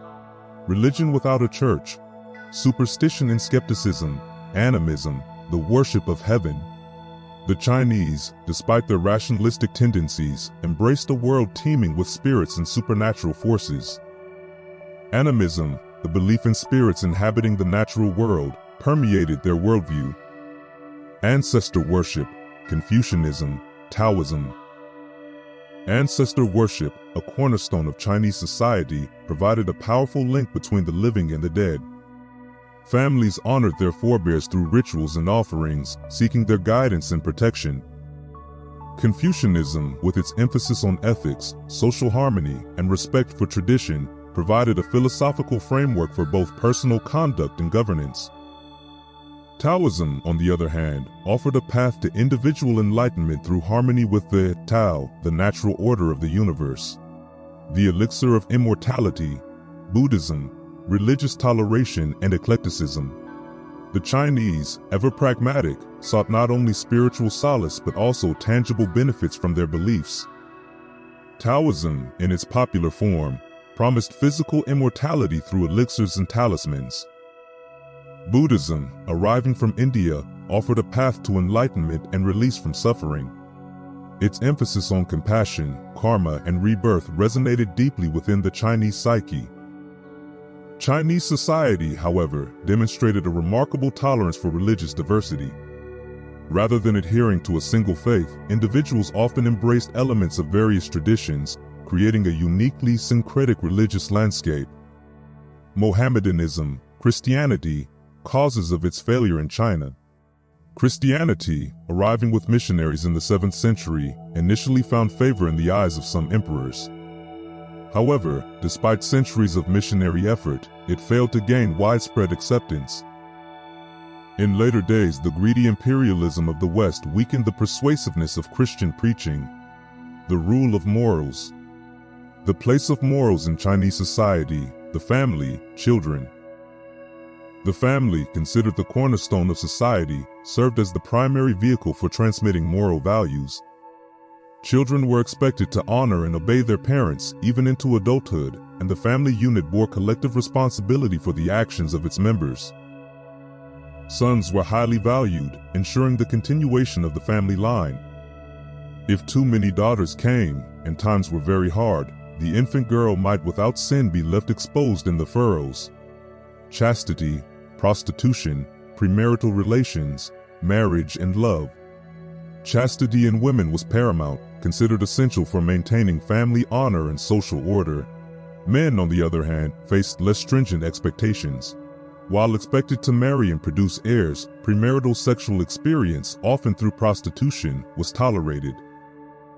Romantic love, while celebrated in literature and folklore, played a limited role in the selection of marriage partners. Marriage had little to do with love, since its purpose was to bring healthy mates together for the rearing of abundant families.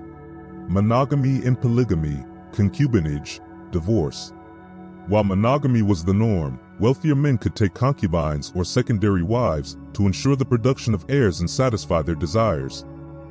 These concubines, however, held a lower social status than wives and had limited rights. Divorce, while permissible, remained relatively rare, largely due to the social stigma and economic hardship it imposed, especially on women. The woman could be divorced for almost any cause, from barrenness to loquacity. She herself could never divorce her husband. A Chinese empress, the patriarchal male, the subjection of woman, the Chinese character. While historical examples like Empress Lu demonstrate that women could hold positions of power, by the 19th century, Chinese society had become undeniably patriarchal. Men held ultimate authority within the family.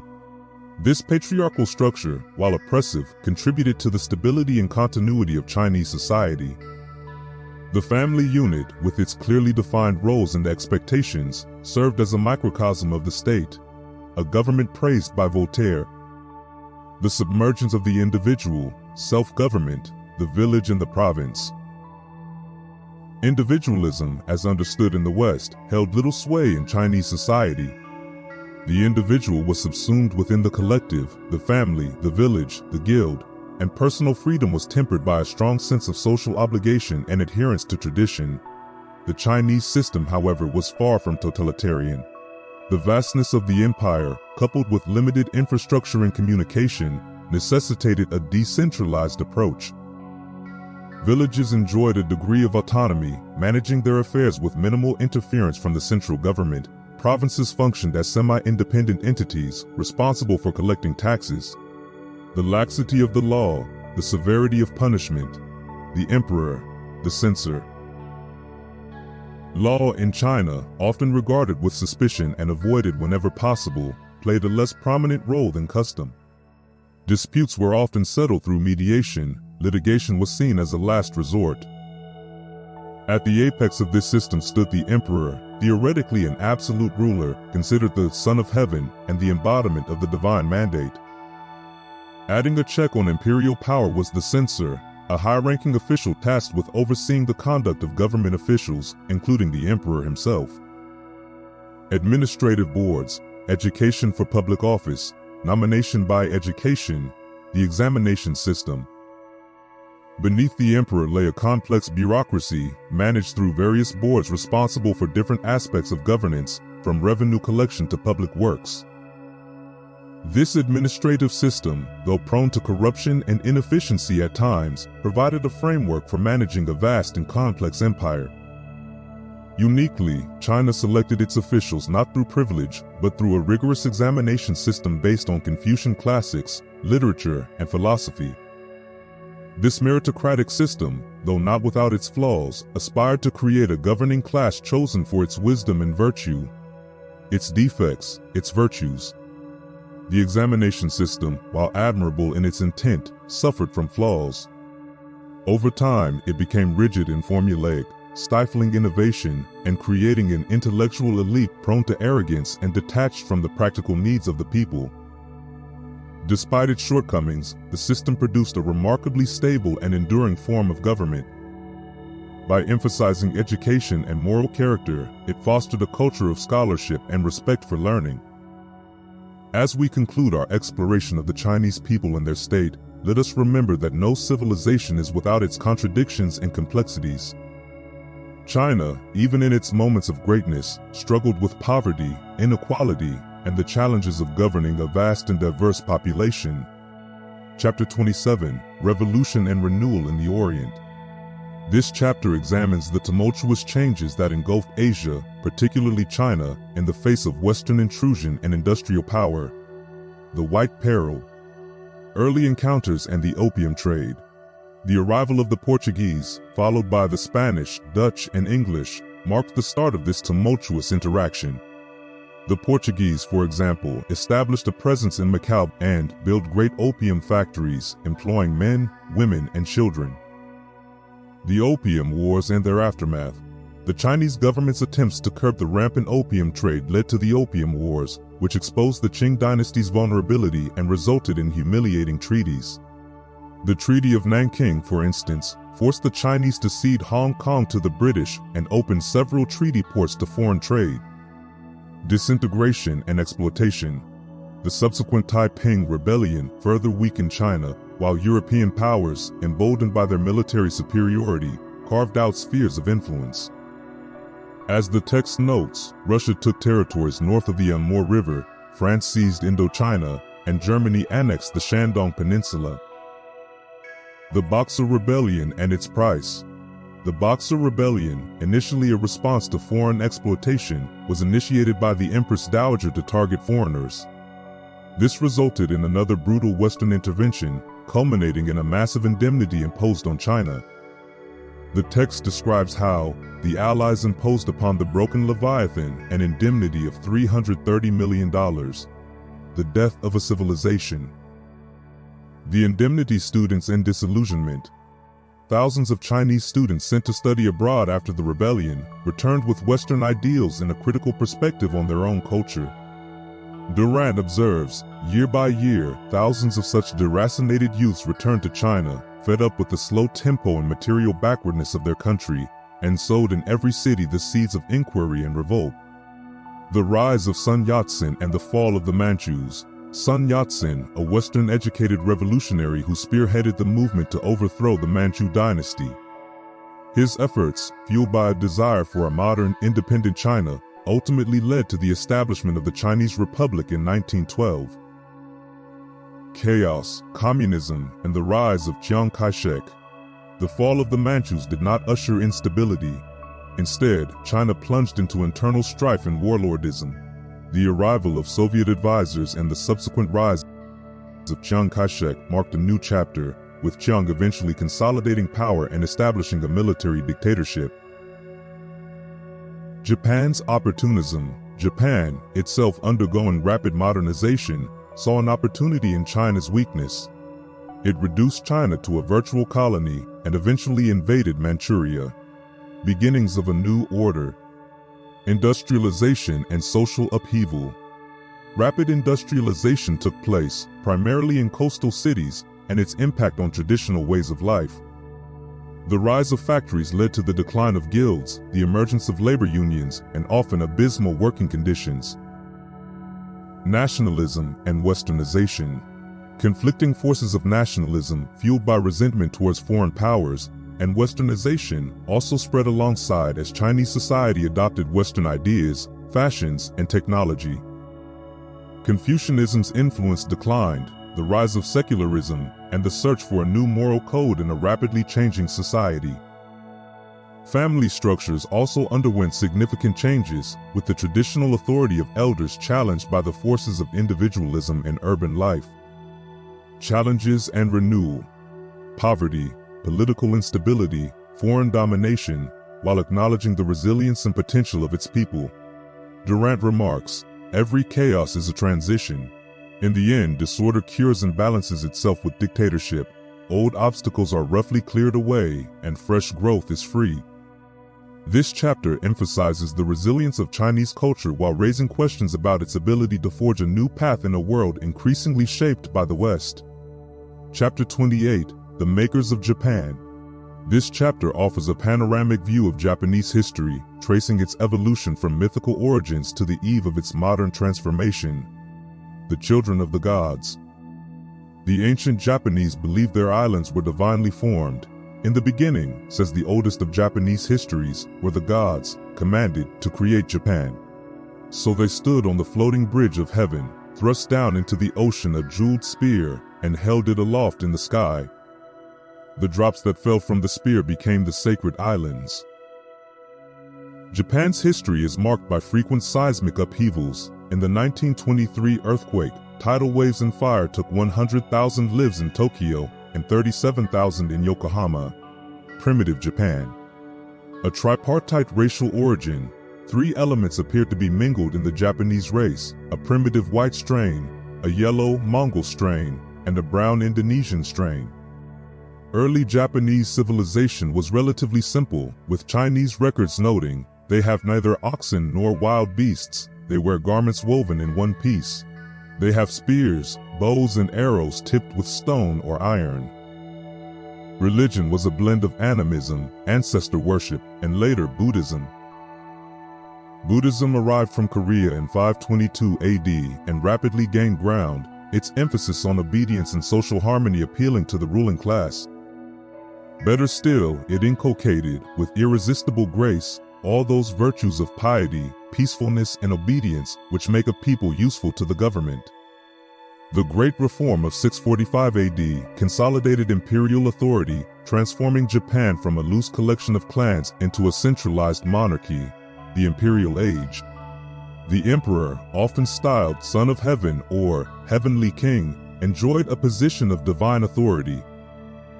Chinese influence had reached its peak, shaping everything from art and literature to administration. Japan imported Chinese culture 1,000 years ago as it imported Europe and America in our own day, first with haste, then with discrimination, jealousy maintaining its own spirit and character, zealously adapting the new ways to ancient and native ends. However, this golden age was not without its flaws. Extravagance at court and the rise of powerful clans led to political instability and a resurgence of feudalism. The extravagance of the court finally ruined the solvency of the state. Crime rose among the poor as luxury mounted among the rich.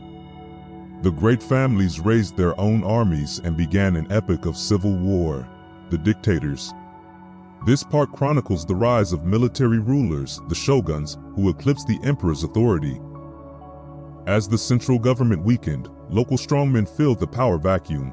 The peasants, no longer protected from bandits by imperial armies or police, paid taxes to the shoguns or generals instead of to the emperor, for only the shoguns were able to safeguard them from robbery. We see the emergence of figures like Yoritomo, who established the Kamakura Bakufu and the subsequent Hojo Regency. This period also witnessed Kublai Khan's failed attempt to conquer Japan, thwarted by a combination of Japanese resistance and a massive typhoon. 70,000 vessels of Kublai Khan appeared off the coast of Japan late in the year when a great wind smashed the ships of the mighty Khan upon the rocks. The Great Monkey Face. Toyotomi Hideyoshi, a man of humble origins who rose to become the ruler of Japan. Nicknamed Monkey Face for his unconventional looks, Hideyoshi was a shrewd strategist and ambitious leader. He harbored dreams of continental conquest, declaring, with Korean troops, "I intend to bring the whole of China under my sway. When that is effected, the three countries, China, Korea, and Japan, will be one." However, his invasion of Korea ended in failure, his grand ambitions ultimately exceeding his grasp. Hideyoshi also grappled with the arrival of Christianity in Japan, brought by Jesuit missionaries like Francis Xavier. He viewed their growing influence with suspicion, fearing both their religious zeal and potential as a conduit for foreign interference. He ultimately ordered the missionaries to leave Japan in 1587. The great shogun, Tokugawa Ieyasu, the last of the three unifiers and founder of the Tokugawa shogunate. A cunning politician and pragmatist, he consolidated his power through a mix of strategic alliances and ruthless oppression of his rivals. Ieyasu's philosophy, outlined in his Legacy, emphasized stability, order, and the importance of learning. Life is like unto a long journey with a heavy burden. Let thy step be slow and steady, that thou stumble not. Forbearance is the root of quietness and assurance forever. He believed in strong leadership but also recognized the importance of the people's well-being. Though initially tolerant, he eventually turned against Christianity, seeing it as a threat to national unity and order. The Tokugawa shogunate inaugurated an era of peace and cultural flourishing that would last for over 2 centuries, marking a distinctive chapter in Japanese history. Chapter 29, The Soul and Structure of Old Japan. This chapter ventures beyond the battlefield chronicles and into the very soul of its people, the samurai, warriors, and gentlemen. While the emperor held a position of divine authority, actual power rested in the hands of the shogun, who governed with an iron fist. The shogun had a large personal retinue, including 4 jesters and 8 cultured ladies dedicated to entertain him without reserve. Beneath the shogun, 1,000,000 samurai, who were the warrior class of Japan, served as the sword arm of the ruling class. They despised all material enterprise and gain, and refused to lend, borrow, or count money. They seldom broke a promise, and they risked their lives readily for anyone who appealed to them for just aid. The samurai lived and died by the sword. They even adhered to a strict practice called harakiri, ritual suicide by disembowelment. The art of seppuku, the precise ritual of ripping, was one of the first items in the education of samurai youth, and the last tribute of affection that could be paid to a friend was to stand by him and cut off his head as soon as he had carved his paunch.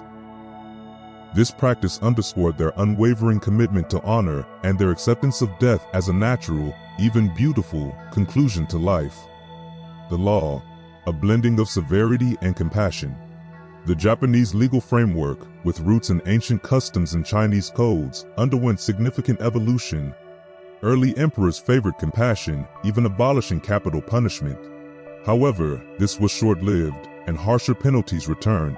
The Emperor Konyun not only restored the death penalty, but decreed that thieves should be publicly scourged until they died. A notable feature of the legal system was the concept of group responsibility. Until 1721, it was the custom of Japan to hold the entire family responsible for the good behavior of each member, and in most localities, to charge each family in a group of 5 with responsibility for all. Torture, while present, was not as brutal as in some parts of the world. The Japanese used the rack on some Christians, in vengeful imitation of the Inquisition, but more often their subtle minds were content to bind a man with ropes into a constrained position that became more agonizing with every minute. The toilers, farmers, artisans, and the shadow of inequality. Japanese society was rigidly structured into 4 main classes: samurai, artisans, peasants, and merchants. At the bottom of this hierarchy were slaves and the Ada, a group considered despicable and unclean by Buddhist Japan because they acted as butchers, tanners, and scavengers. Despite being the backbone of the nation, the peasants endured a challenging existence. Working on small plots of land, they faced heavy taxation and compulsory labor. He had to contribute annually to the state 30 days of forced labor, during which death by a spear thrust might be the penalty of a moment's idleness. Famines were a recurring threat. Japanese artisans, on the other hand, earned renown for their skills. Kyoto, in particular, was a thriving hub of craftsmanship. Here they refined copper, coin money, print books, weave the richest stuffs with gold and silver flowers. The people, a portrait in contrasts. Japanese people were known for their resilience and quiet strength. They placed a high value on cleanliness, with clothes changed 3 times a day, and daily baths being common practice. Their diet was primarily vegetarian, centered around rice, fish, and vegetables. This simple fare, combined with an active lifestyle, contributed to their physical endurance. On a regimen of rice, a little fish, and no meat, the coolie developed good lungs and tough muscles, and could run from 50 to 80 miles in 24 hours without distress. Aesthetics played a central role in Japanese culture. Cosmetics were used by both men and women, and elaborate hairstyles were the norm. Clothing was a complex affair, with multiple layers and intricate designs. The family, the bedrock of order. In the traditional Japanese family, the father reigned supreme. His authority was absolute. He could dismiss a son-in-law or a daughter-in-law from the patriarchal household. He could kill a child convicted of unchastity or a serious crime. He could sell his children into slavery or prostitution, and he could divorce his wife with a word. Women, while respected, held a subordinate position. They were expected to be models of obedience and fidelity, dedicated to the 3 obediences, to father, husband, and son. Historical accounts suggest a more nuanced reality, with women playing active roles in court life and cultural pursuits during certain periods. Children were cherished and rigorously educated, with filial piety being the highest virtue. The saints, the evolving face of religion in Japan. Buddhism, arriving from China, underwent a significant transformation on Japanese soil. While retaining its core tenets, it evolved into a more comforting and accessible faith, with a focus on protection, rituals, and festivals. It is true that there were hells too in Japanese Buddhism, indeed, 128 of them, designed for every purpose and enemy. Shintoism, the indigenous faith of Japan, continued to thrive alongside Buddhism. The 2 religions coexisted with surprising harmony. However, over time, the Buddhist clergy faced criticism for corruption and accumulating wealth at the expense of the poor. This, coupled with the rise of secular thought, led to a decline in Buddhism's influence during the 18th century. The thinkers, from Confucianism to native philosophy. Confucianism, arriving from China, took root in Japan during the 16th century. Christian theology was viewed as a medley of incredible fancies, while Buddhism was a degenerative doctrine that threatened to weaken the fiber and morale of the Japanese nation. As Japanese thought matured, figures like Keiibara Eken emerged, emphasizing the importance of applying philosophical principles to daily life. Eken advocated for moderation, enjoyment of simple pleasures, and a deep appreciation for nature. Do not let a day slip by without enjoyment. Remember that from its earliest beginnings the world has never been free from fools. Sake is the beautiful gift of heaven. Later, a new generation of scholars sought to move beyond Chinese influence, advocating for a return to native Japanese values and traditions. This shift in intellectual focus foreshadowed the rise of nationalism and the eventual overthrow of the shogunate in favor of restoring the mighty emperor. This chapter reveals a society of fascinating contradictions, a warrior class deeply committed to honor yet practicing ritual suicide. A legal system that balanced harsh punishments with surprising compassion, and a people deeply connected to nature yet bound by rigid social hierarchies. It was this complex interplay of tradition, discipline, and an enduring quest for beauty that shaped the character of old Japan and laid the groundwork for its remarkable transformation in the centuries to come. Chapter 30: The Mind and Art of Old Japan. Language and Education. the tools of expression. The Japanese language, due to its unique structure and borrowed writing system, presented both challenges and opportunities for artistic expression. Unlike Chinese, Japanese had a natural and easy system. Education, initially limited to the elite, expanded under the shogun system. By 1750, there were over 800 private schools catering to the sons of samurai. Architecture. Japanese architecture, shaped by a reverence for nature and the threat of earthquakes, used wood as its primary material. Buddhist temples, often modeled after Chinese prototypes, dotted the landscape, with graceful roofs and intricate carvings. The Horyuji Temple, dating back to the 7th century, stands as an example of early Japanese architecture, its wooden structures surviving centuries of earthquakes. Medals and statues, from samurai swords to bronze colossi. Japanese metalworkers excelled in crafting both objects of beauty and instruments of war. Samurai swords, renowned for their strength and sharpness, were as much works of art as weapons, their hilts and guards often intricately decorated.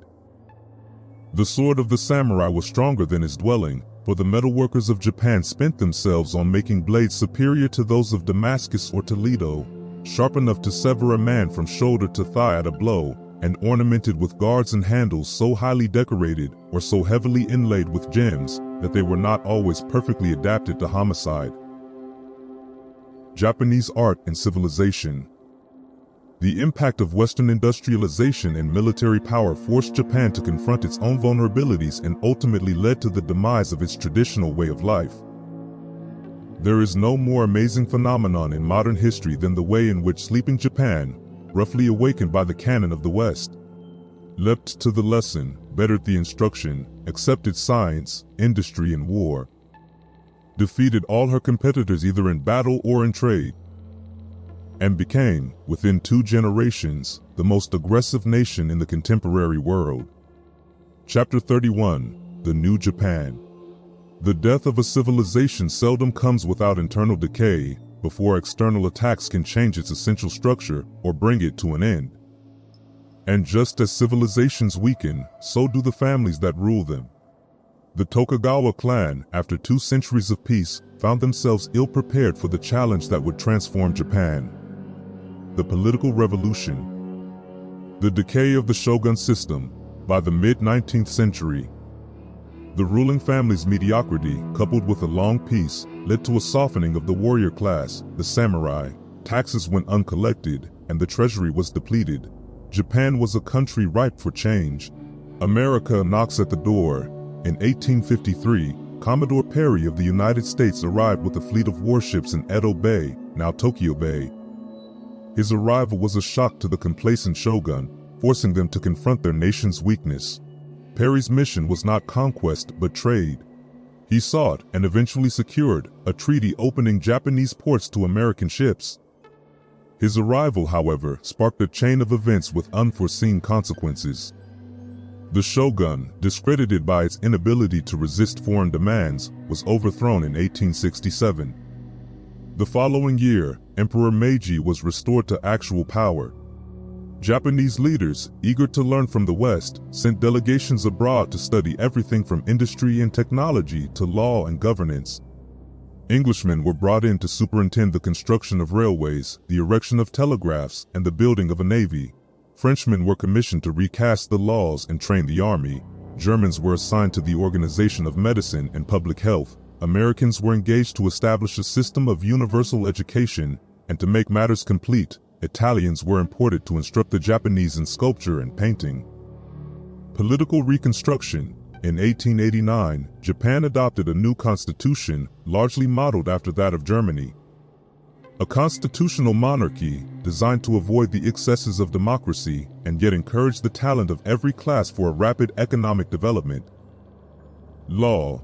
Seeking to further modernize their nation, Japan's leaders in 1881 drew heavily upon the Napoleonic Code. The new code granted significant civil liberties to Japanese citizens, abolished torture, and aimed to establish equality before the law. The army, determined to never again be humiliated by foreign powers, Japan implemented universal conscription in 1872, modeling their new army on those of Prussia and other European states. Military training became a central part of the education system. The war with Russia. In 1904, growing tensions between Japan and Russia, primarily over control of Korea and Manchuria, erupted into war. The world at the time was surprised by Japan's swift victory and the prowess of its modernized military, especially its navy, as it announced the arrival of Japan as a major world power. The Battle of the Sea of Japan was a turning point in modern history. Not only did it end the expansion of Russia into Chinese territory, it also ended the rule of Europe in the East and began that resurrection of Asia which promises to be the central political process of our century. Its political results. Japan's triumph over Russia had far-reaching consequences.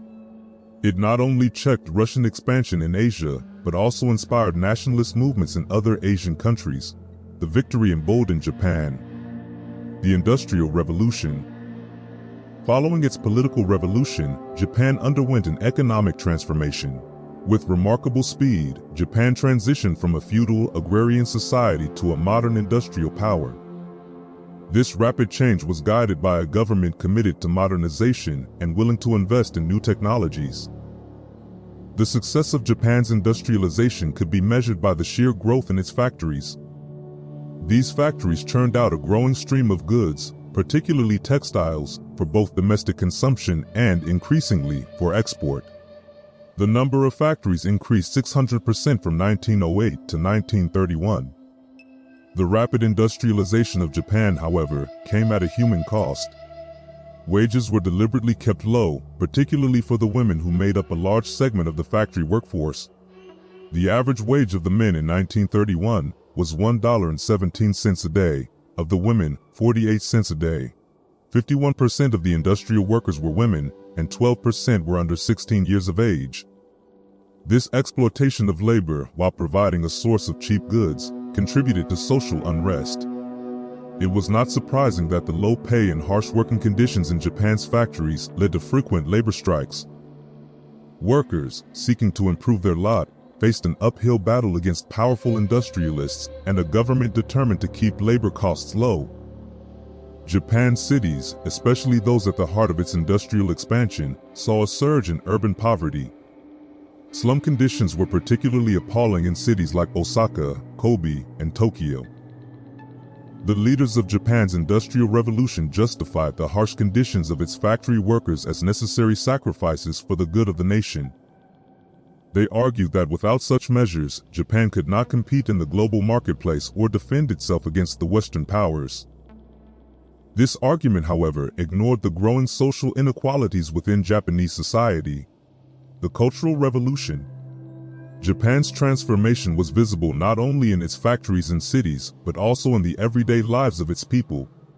Western clothing, particularly for men, became increasingly common, especially in urban areas.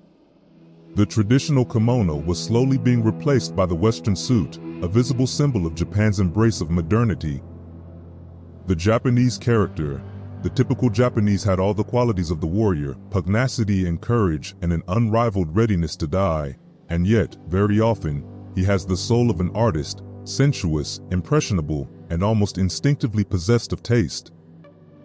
Morals in marriage and transition. As in the West, industrialization and urbanization challenged traditional ways of life. Parental authority weakened, divorce rates rose, and marriage, once a primarily family-arranged affair, was increasingly influenced by individual choice. The spread of Western thought, especially the ideas of Darwin, Spencer, and Mill, had a profound impact on Japanese intellectual life. Traditional beliefs, particularly Confucianism, lost ground to the rising tide of secularism and scientific materialism. Spencer and Stuart Mill were imported along with English technology, and the reign of Confucius in Japanese philosophy came to a sudden end. With the decline of traditional beliefs came a surge in scientific inquiry. Japan, with characteristic energy, embraced the scientific method. Japan's modernization brought about a transformation in its education system. A new system of public schools, based on American models, was established, and literacy rates soared. The Japanese language too underwent significant change as it absorbed numerous foreign words, reflecting the influx of new ideas. The new empire. Japan, despite its stunning transformation, believed it needed to secure access to raw materials and markets beyond its borders. This belief underpinned Japan's growing imperial ambitions. In 1915, while Europe was preoccupied with World War I, Japan, seeking to expand its influence in Asia, presented China with a list of 21 demands. These demands, if fully accepted, would have essentially turned China into a Japanese protectorate. Seeking to avert a naval arms race and reduce tensions in the Pacific, the United States hosted the Washington Naval Conference in 1922. The world's major naval powers agreed to limit the size of their fleets. Japan, although initially reluctant, agreed to the treaty's terms, recognizing that it could not yet challenge the United States in the naval race. The passage of the Immigration Act of 1924 by the United States Congress was a major turning point in Japanese-American relations. This act barred Japanese immigration to the U.S., a move that deeply angered the Japanese public and was widely viewed as a racist insult. But the high birth rate of those already admitted continued to disturb the Western states, and several of them enacted laws preventing aliens from acquiring land. By 1931, many of the internal tensions building within Japan, coupled with the opportunities presented by the weakness of the West during the Great Depression, finally erupted. Japan created the puppet state of Manchukuo in 1932, installing the deposed last emperor of China, Puyi, as its nominal ruler. In reality, Manchukuo was nothing more than a Japanese colony. All the officials were either Japanese or complacent Chinese, but behind every Chinese official was a Japanese advisor. Relations between Japan and the Soviet Union remained tense throughout the 1930s. Both nations harbored deep suspicions of the other. The Japanese viewed the Soviets as a threat to their ambitions in Asia, while the Soviets saw Japan as a potential aggressor. Each side built up its military forces in the region, preparing for what seemed to be an inevitable clash. Japan's expansion also raised alarms in European capitals. Great Britain and France, both major colonial powers with significant holdings in Asia, watched Japan's growing power with growing apprehension. However, Europe's own internal problems and the legacy of the First World War prevented any united front against Japanese expansion. The United States, despite being geographically distant, could not ignore Japan's actions in Asia. The two nations by the 1930s were on a collision course, driven by conflicting economic interests and ambitions in the Pacific. War between Japan and America was becoming increasingly likely. Usually in history, when two nations have contested for the same markets, the nation that has lost in the economic competition, if it is stronger in resources and armament, has made war upon its enemy. The question was not if, but when, the two powers would come to blows. This book was published in 1935, 6 years before the Japanese attack on Pearl Harbor. Epilogue: a journey through 4,000 years and across the vast continent of Asia, where civilizations flourished and left behind a legacy that shaped the world as we know it. While it is impossible to fully grasp the complexities of these civilizations within a single lifetime, we can identify key highlights, tracing the threads of influence from east to west. These highlights, I believe, form the very outline of civilization itself. Labor, the foundation upon which all else rests, finds its roots in the Orient. From the fields of Egypt in Asia arose the earliest known practices of agriculture and irrigation, alongside the production of beverages that would become staples of civilization: beer, wine, and tea. The echoes of ancient ingenuity resonate in the remnants of structures predating Sargon I and the wagon wheel first appearing in Elam. The very fabrics of life, linen and glass from Egypt, and silk from China, originated in the East, along with innovations like gunpowder. The horse, domesticated in Central Asia, carried progress westward into Mesopotamia, Egypt, and Europe, while Phoenician ships circumnavigated Africa long before the time of Pericles. The compass, originating in China, sparked a commercial revolution in Europe, and China's remarkable feat of establishing paper currency laid the groundwork for modern economic systems. Government, the intricate system that orders society and safeguards life, also emerged from the East. The village community, the precursor to larger settlements, arose in India, while the city-state, a cornerstone of political organization, emerged in Sumeria and Assyria. Ancient Egypt, with its censuses, income tax, and prolonged periods of internal peace, serves as a testament to early administrative prowess.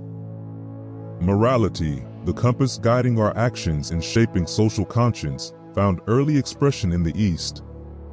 Monogamy, a practice that would become a cornerstone of Western social structure, first appeared in Egypt, standing in contrast to the then prevalent polygamy of Asia.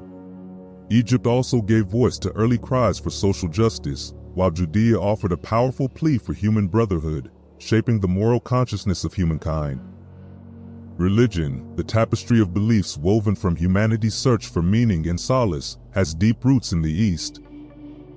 Sumeria, Babylonia, and Judea provided the wellspring for some of Europe's most cherished myths and traditions, including the stories of creation, the flood, and the fall and redemption of humankind. The concept of a mother goddess, originating in the East, eventually found its ultimate expression in the figure of Mary, the Mother of God, the fairest flower of all poesy, as Heine described her. Monotheism, a belief system that would profoundly impact the world, emerged from Palestine. It was also in Palestine that the solitary, humble, yet immensely influential figure of Jesus emerged, leaving an indelible mark on history. Science, the pursuit of knowledge through observation, analysis, and experimentation, found fertile ground in the Orient. The Egyptians excelled in arithmetic and geometry, developed a sophisticated calendar system, and cultivated advanced medical practices. Their priests and physicians explored diseases, conducted surgical procedures, and even foreshadowed the Hippocratic Oath with their ethical considerations. Meanwhile, in Babylonia, astronomers studied the stars, mapped the zodiac, and established time divisions still used today, the division of the month into 4 weeks, the clock into 12 hours, the hour into 60 minutes, and the minute into 60 seconds. India, through the conduit of Arab scholars, bestowed upon Europe the elegance of its numerical system, including the concept of decimals, and shared its knowledge of hypnotism and vaccination techniques. Philosophy, the pursuit of wisdom and understanding of existence, blossomed early in the East. While Europe still grappled with barbarism, Egyptians and Babylonians contemplated the nature of humanity and its place in the cosmos. Jewish thinkers penned timeless reflections on life and death, their insights resonating through the ages. Indian philosophers engaged in debates on logic and epistemology, exploring the nature of knowledge itself, long before the emergence of similar discourses in Greece. The Upanishads delved into profound metaphysical questions, and Buddha expounded a remarkably modern psychology centuries before Socrates. And while Indian philosophy remained deeply intertwined with religion, China charted a different course, fostering a secular approach to thought. It is in China that we encounter Confucius, a thinker whose wisdom transcends time, offering guidance for contemporary life and inspiring those entrusted with the governance of nations. Letters, the art of written communication, education, and literary expression, flourished in the ancient East. The oldest known schools, including schools of governance, are found in Egypt and Mesopotamia. Interestingly, the spirit of archaeology itself can be traced back to figures like Nabonidus and Ashurbanipal, whose passion for uncovering the past foreshadowed our own fascination with ancient civilizations. Even the fables that continue to enchant children have roots in the rich storytelling traditions of ancient India. Art, the expression of creativity through color, rhythm, and form, flourished in the East. Evidence of this can be seen in the elegant clothing, exquisite jewelry, and cosmetics found in the early civilizations of Egypt, Sumeria, and India. The Greeks themselves likely drew inspiration from these artistic traditions, refining their skills in sculpture, architecture, painting, and bas-relief, building upon the legacy of Egypt in the Near East. The architectural vocabulary of ancient Greece, including Doric and Ionic columns, arches, vaults, clerestories, and domes, finds its origins in Egypt and Mesopotamia. In the realm of music, the haunting beauty of the Gregorian chant can be traced back to the poignant songs of exiled Jews finding solace in their scattered synagogues. These then are but a few of the highlights from our exploration of Oriental heritage, a testament to the profound debt the West owes the East.